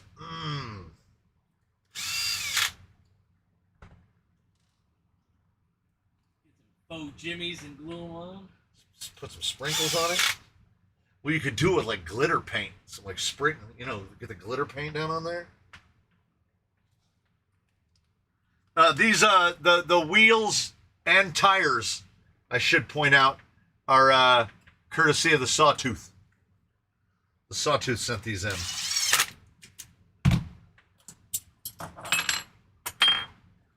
So it's tough to go wrong. Oh, Choco Taco paint job. Choco taco one side, ice cream sandwich the other. A lot of shading for a Choco Taco. Oh, they suggested Neapolitan earlier? I didn't hear it. Hating ice cream is like hating meth. Everybody loves meth.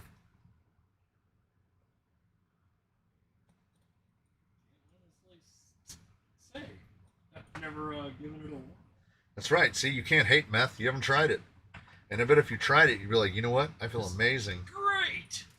Like that stand-up comedian about the, what was it? About, cocaine.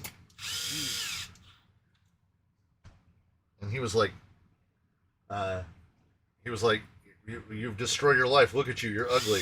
And she was like, no, I'm beautiful. And he's like, I want to do any drug where if somebody calls me ugly, I still think I'm beautiful. When you say no to a banana split, you say no to life. I like bananas. You only like bananas for the shape. Damn right. Dipped in chocolate and frozen. Every time. It's usually at Disneyland. Somebody's eating a frozen banana, and I just nudge my kid, and I point at them, and they're like, would you leave it alone? It's hilarious. The frozen chocolate dipped banana is hilarious. Anyone pay attention to dessert treats that say ice cream versus frozen dessert? I know they claimed it was ice cream, and it's really not. Yeah. Is it like frozen yogurt? Well, you can only have it ice cream if it's above a certain amount of cream.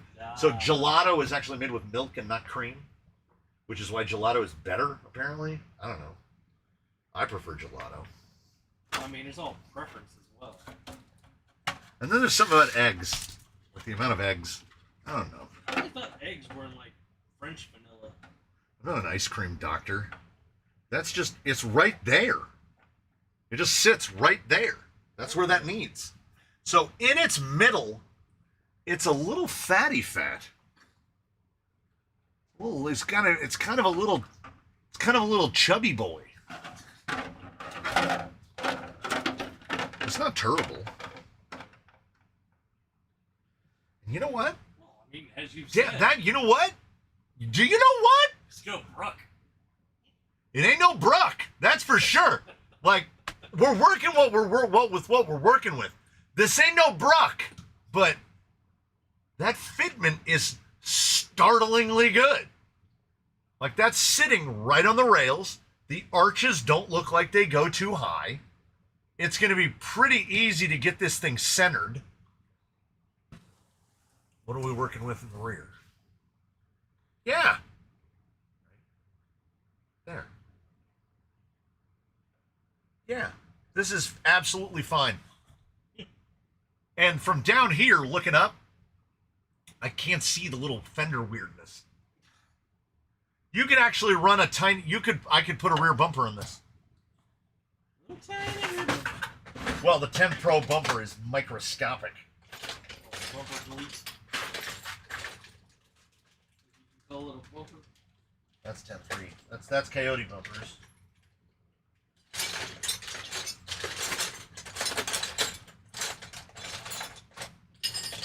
Nope, that's not it.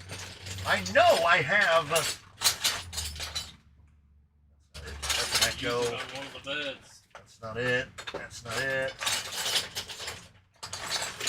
I figure some compelling viewing is me rustling with bumpers out of frame.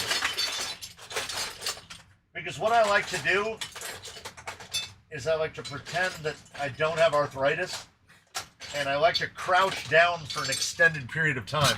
And then when I go to stand back up, it's just agonizing.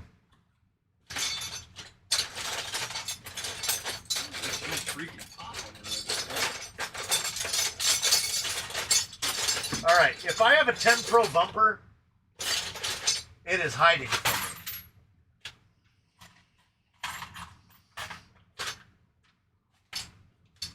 There's two possible outcomes. I will find it, or I won't. Those are the two.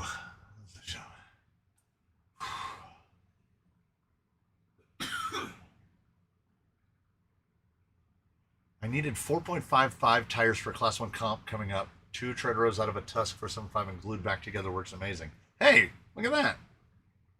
What is that body? This is the Mias. I don't even know what Mias calls it. But it's Mias's take on the Coyote is the best that I would be able to say. Looks pretty good. Now, body posts are non-specific. I just dropped some element posts in here. These work. The rear might actually be able to use 10 Pro, actual just regular 10 Pro posts. That would be great. That would be absolutely great. How high up do I need to come? Not very far. Let's do third hole. Where's the other pin? It's going to walkabout. You'll never see it again. If you have an Albertsons or Vons near you, Thrifty ice cream is on sale today, 2 for $5.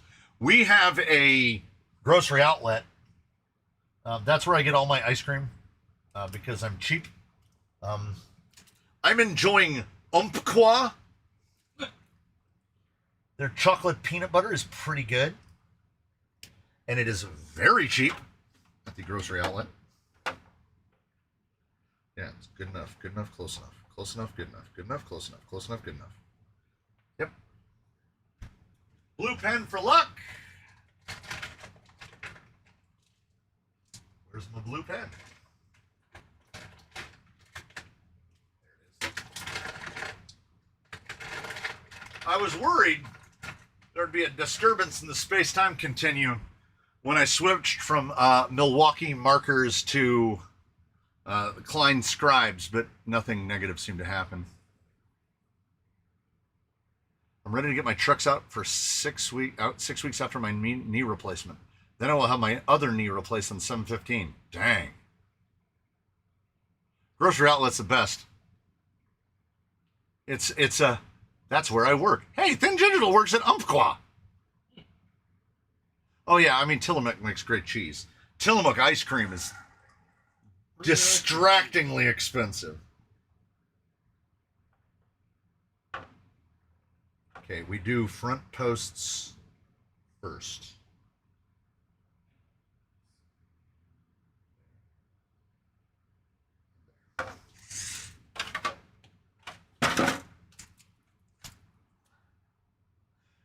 Mias Clear Racing Clear Body Shell for 1/10 axial SCX10 Capra 1.9 UTBT RC crawlers, 2 pieces. That's a like a mellifluous, a fantastic and mellifluous description. They couldn't just be like, let's name it something. That one's 30 from, that one's 25. Okay. So the spacing on these is 50. I'm going to go 55. So 55 would be 27.5 from the point. So we can do right there.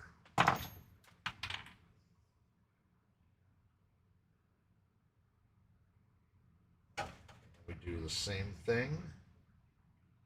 Go 25, 6, 7, and so I need to do inner one, outer one, inner one, outer one. Hood's good thick, good thick. It's got a little bit more of the, perhaps, some small indication that someone has punched out too many RC car bodies, but it sounds a little crisp. Different Lexans kind of sound different when you punch holes through them. So my initial worry is, hear how loud that is? We might have a little brittleness. I hope not. That's a little loud.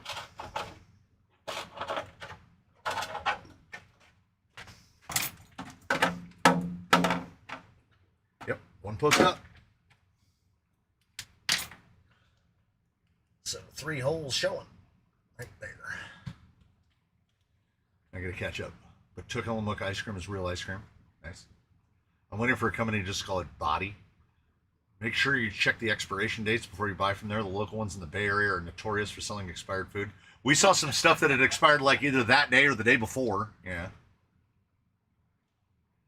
How can people talk so long about something so disgusting as ice cream? We could talk about my thumb some more.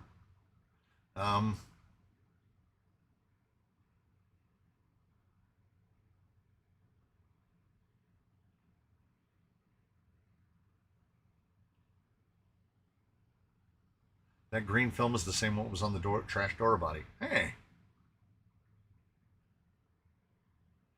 Yeah, I don't do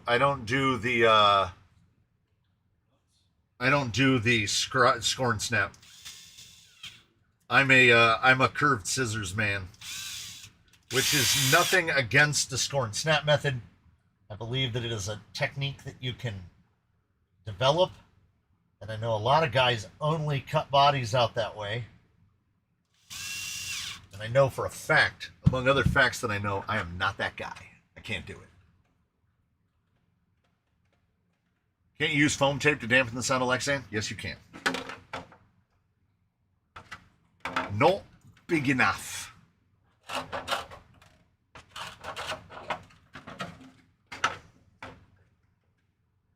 It's like, that's perfect.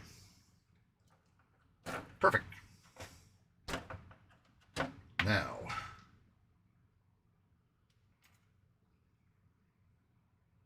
Yeah, these have to face in. Because if they faced out, they'd go into the stupid, inexplicable wheel wells. Weird that Mia's body isn't on their website, but found it on hobby store websites. The hell, Mia's, yeah. The first place I ever saw it was on Amazon. And it debuted on Amazon as currently unavailable. And it sat as currently unavailable for like a month and a half. And then was just available. Just showed up. The glare on this is phenomenal. Okay, so that is the center right there. And if anything is truth, if there's any truth to be had, this should be 55 millimeters apart too.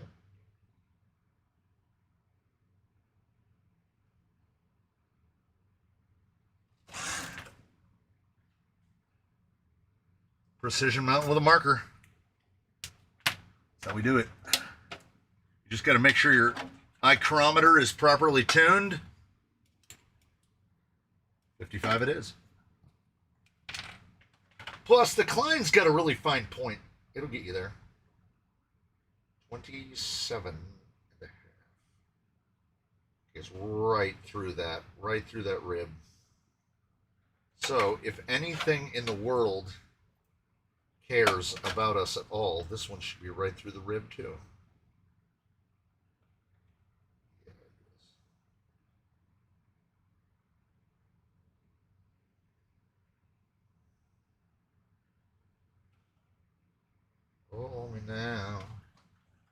feet from the edge.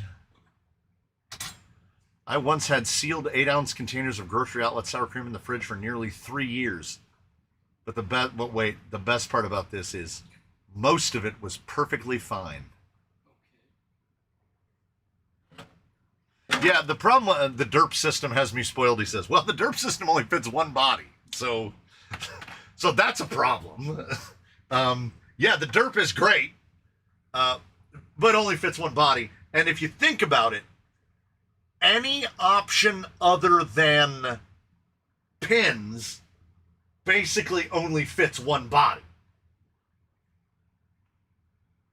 So I would categorize that not as a mounting system, but at best as a mounting solution.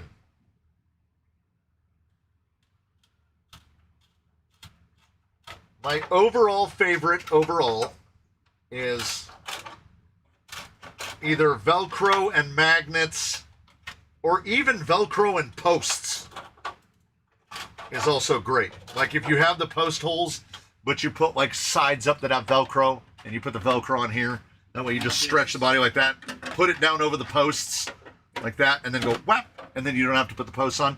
That's what I do with the pickle.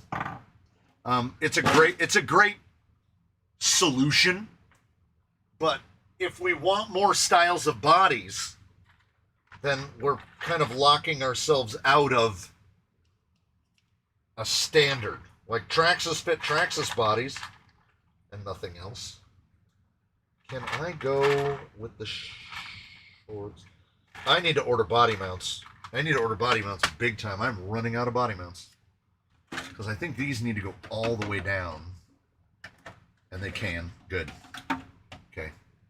I have in a drawer or a bin, I have the dumb 10 Pro super flat posts that don't fit anything else. There's one. There is two. That's the thing. I've said this before. When my kid is like, hey, where do I find that? I'm like, oh, I just, let me go out there and get that for you.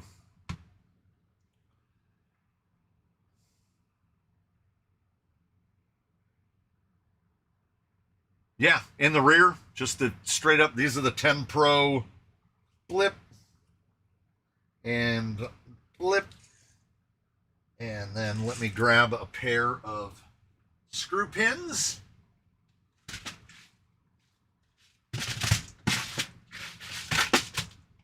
We'll have slapped this bad dog on here. It needs cleaned up and painted, obviously, but this is another thing that I don't have to do.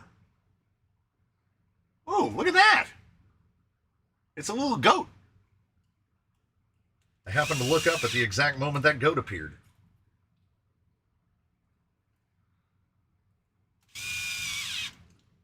Nice. And at, voila. Is it level? Here's what it is.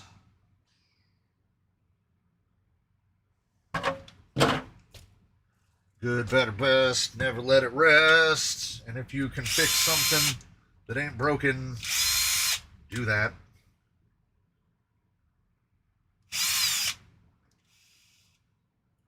Why are you fighting me like this?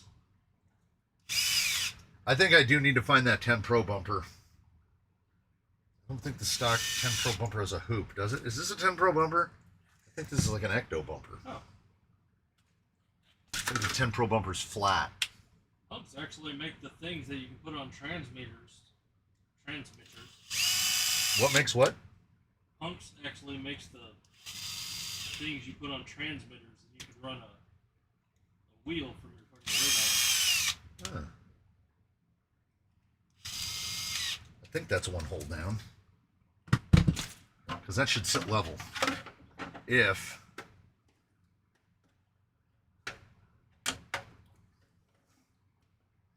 Oh. I love it! Oh! It's great! We got here an accident.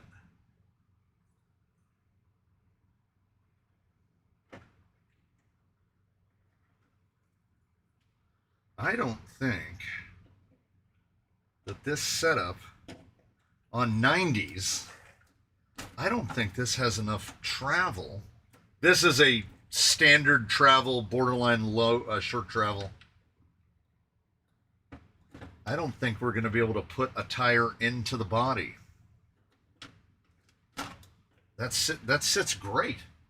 It looks a little fat around the midsection,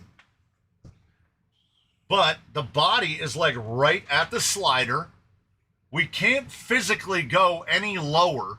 So if you're at all out there looking to build a 10 Pro rail thing, this is a great body for it. That slaps right on. And yeah, we may be virtually angry pirate noise free. Virtually. Yeah, that's not bad. That's not bad. It's a little short travel in the front. Is there anything hitting? No, everything's good. No, we're good. We're good. If anything, I might stand the front shock up a little because it's sitting a little nose down. I kind of want it to sit a little more. Maybe go down a hole this way and up a hole that way. I, of course, as is normal around here, I did not pay attention to what holes the shocks were in on the other chassis. I have no idea. I think I have a battery that has a couple pixies left in it. I got a 1300 at 86%. That's plenty. I think. Yep, V2. This is a full RTR nonsense grinder here. Okay, plugging that in really didn't feel great on that. All right, I want to hear the full. We're gonna go. I scream, you scream. This thing screams because Mr. Hurley doesn't like ice cream. We're gonna go. I want to hear the sound with body installed. I'm realizing I'm having a really hard time putting in body pins because I hold them like this, and that hurts. So I'm basically trying to put body pins in without using my thumb. Try putting a body pin in without your thumb. It's great. I gotta say, the MVP of this showing was all of y'all for hanging out. MVP second place. This is a stock foam. It is indeed, because this is a V2, and it has been downgraded to giveaway. So there's actually quite a few new parts on this. Like a lot of this stuff didn't pass.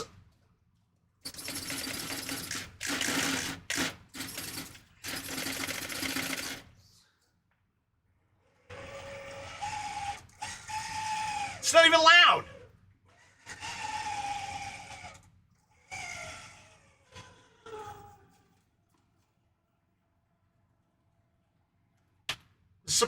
He ran over the zombie, didn't he? Yeah, he did.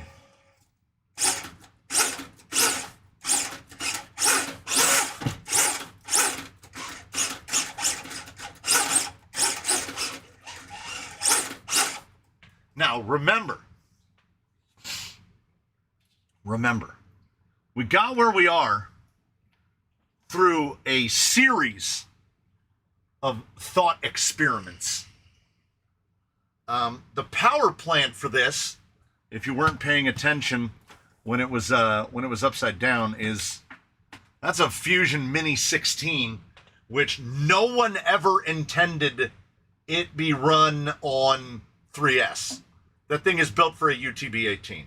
So I built the big old chunky adapter plate for it, and then in order to get any kind of gearing down, we have a 96 tooth spur gear. which misses the. You have to appreciate this. You have to appreciate this. The clearance between the spur gear and the frame rail is truly a work of art.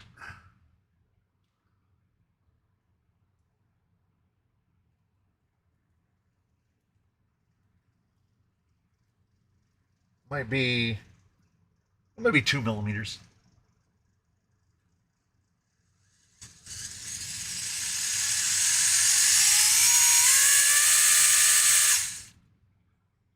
It gets a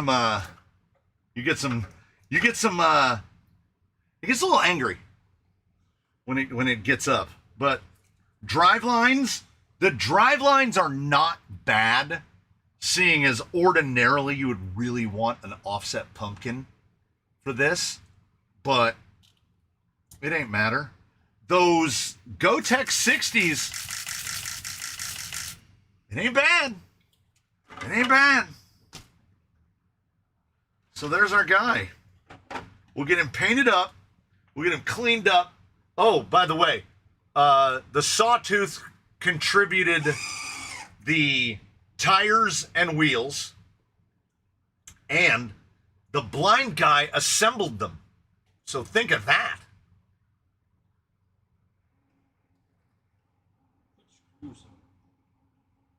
Is that not building them? Easy a blind man can do it.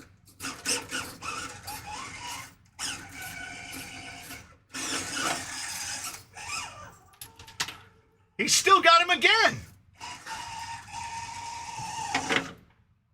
Take that.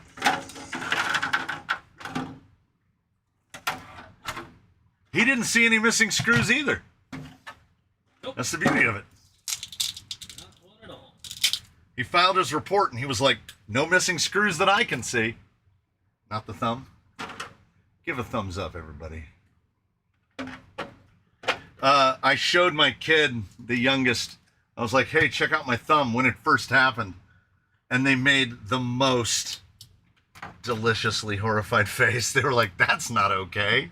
That's not okay. And I was like, look, I have to get back to work.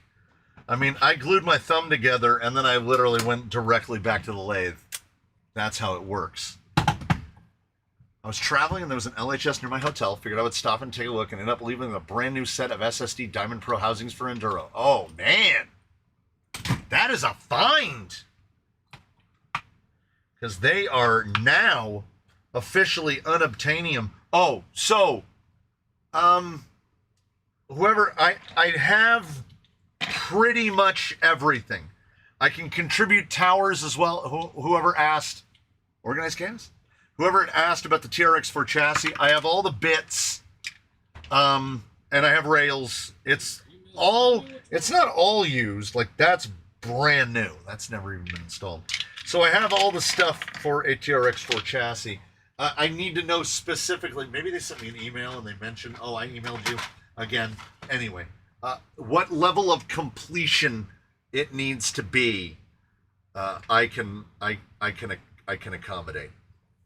Because I don't plan on building another TRX4 stock chassis. I'm not saying that there won't be another one here, because if my wife ever catches wind of that non-high trail F-150, we're definitely ending up with one of those. And you know what? Let me tell you something. That might not be a bad idea, because I want to build myself, I had mentioned it last time, I want to build myself a 6x6 specifically for trailing. And if I get her a nice F-150, I won't have to build her something else. I can just buy it, change the radio, put a fusion in it, done. Well, change the wheels.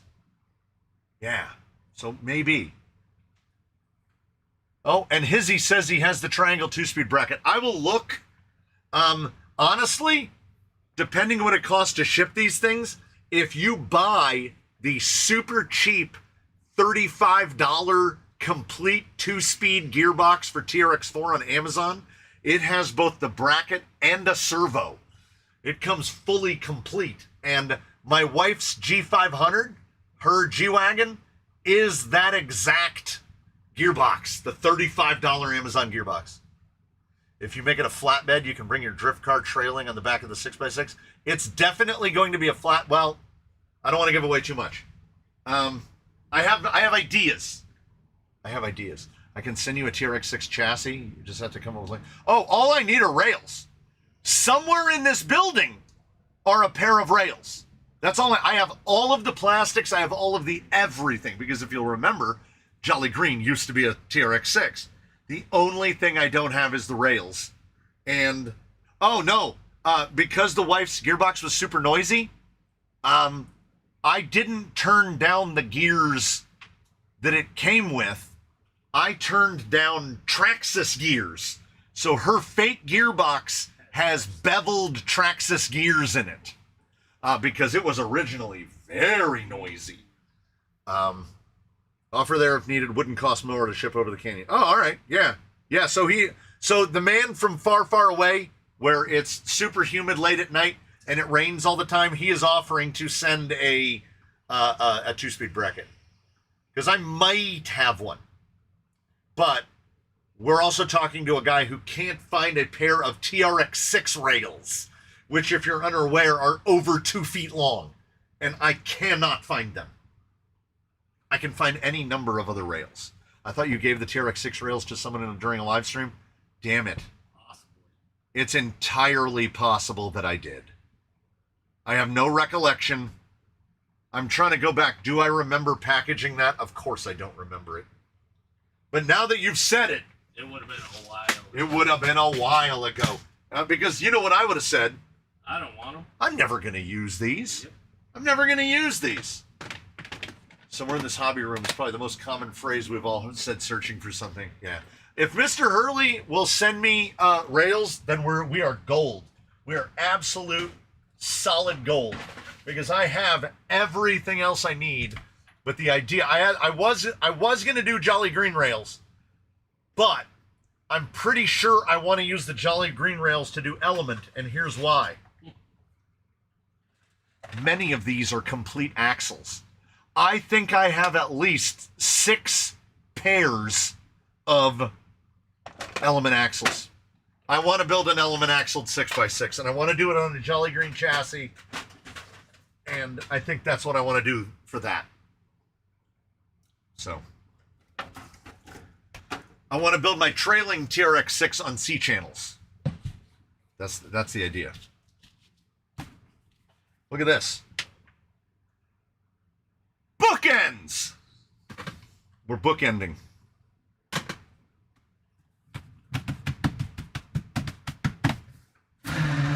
Yeah, I'm almost, now that it's been said, I'm almost sure I gave the stock ones away. Because if I didn't, they would be in that drawer. Because they would fit crossways. I have a map drawer that has all the chassis stuff in it. You're almost certainly absolutely correct that I gave them away. In fact, you're probably 100% correct. I want to build a trailer for it too. I want to build a gooseneck. I have ideas. That one I'm definitely not doing in a live stream because I have ideas. Thanks for being here while I did this. So, does this guy get a number? I don't think so. I think he stays with what he was before, and hopefully, if nothing else, he can come into a name. And then there'll be a new It Came from the Workbench series for building this one, as well as an It Came from the Workbench series for building this one. This is the basis for the Class 1, the CC 1.5. He might even end up on, I think I have the shock stream. I have ideas, is what I'm saying. I need to do a lot of things, but primarily among them, I need to drink a coffee drink, and I need to sit down for a while. I might have gotten overamped. I might have gotten too amped up. I don't know. Maybe a little. I might have gotten a little overly amped.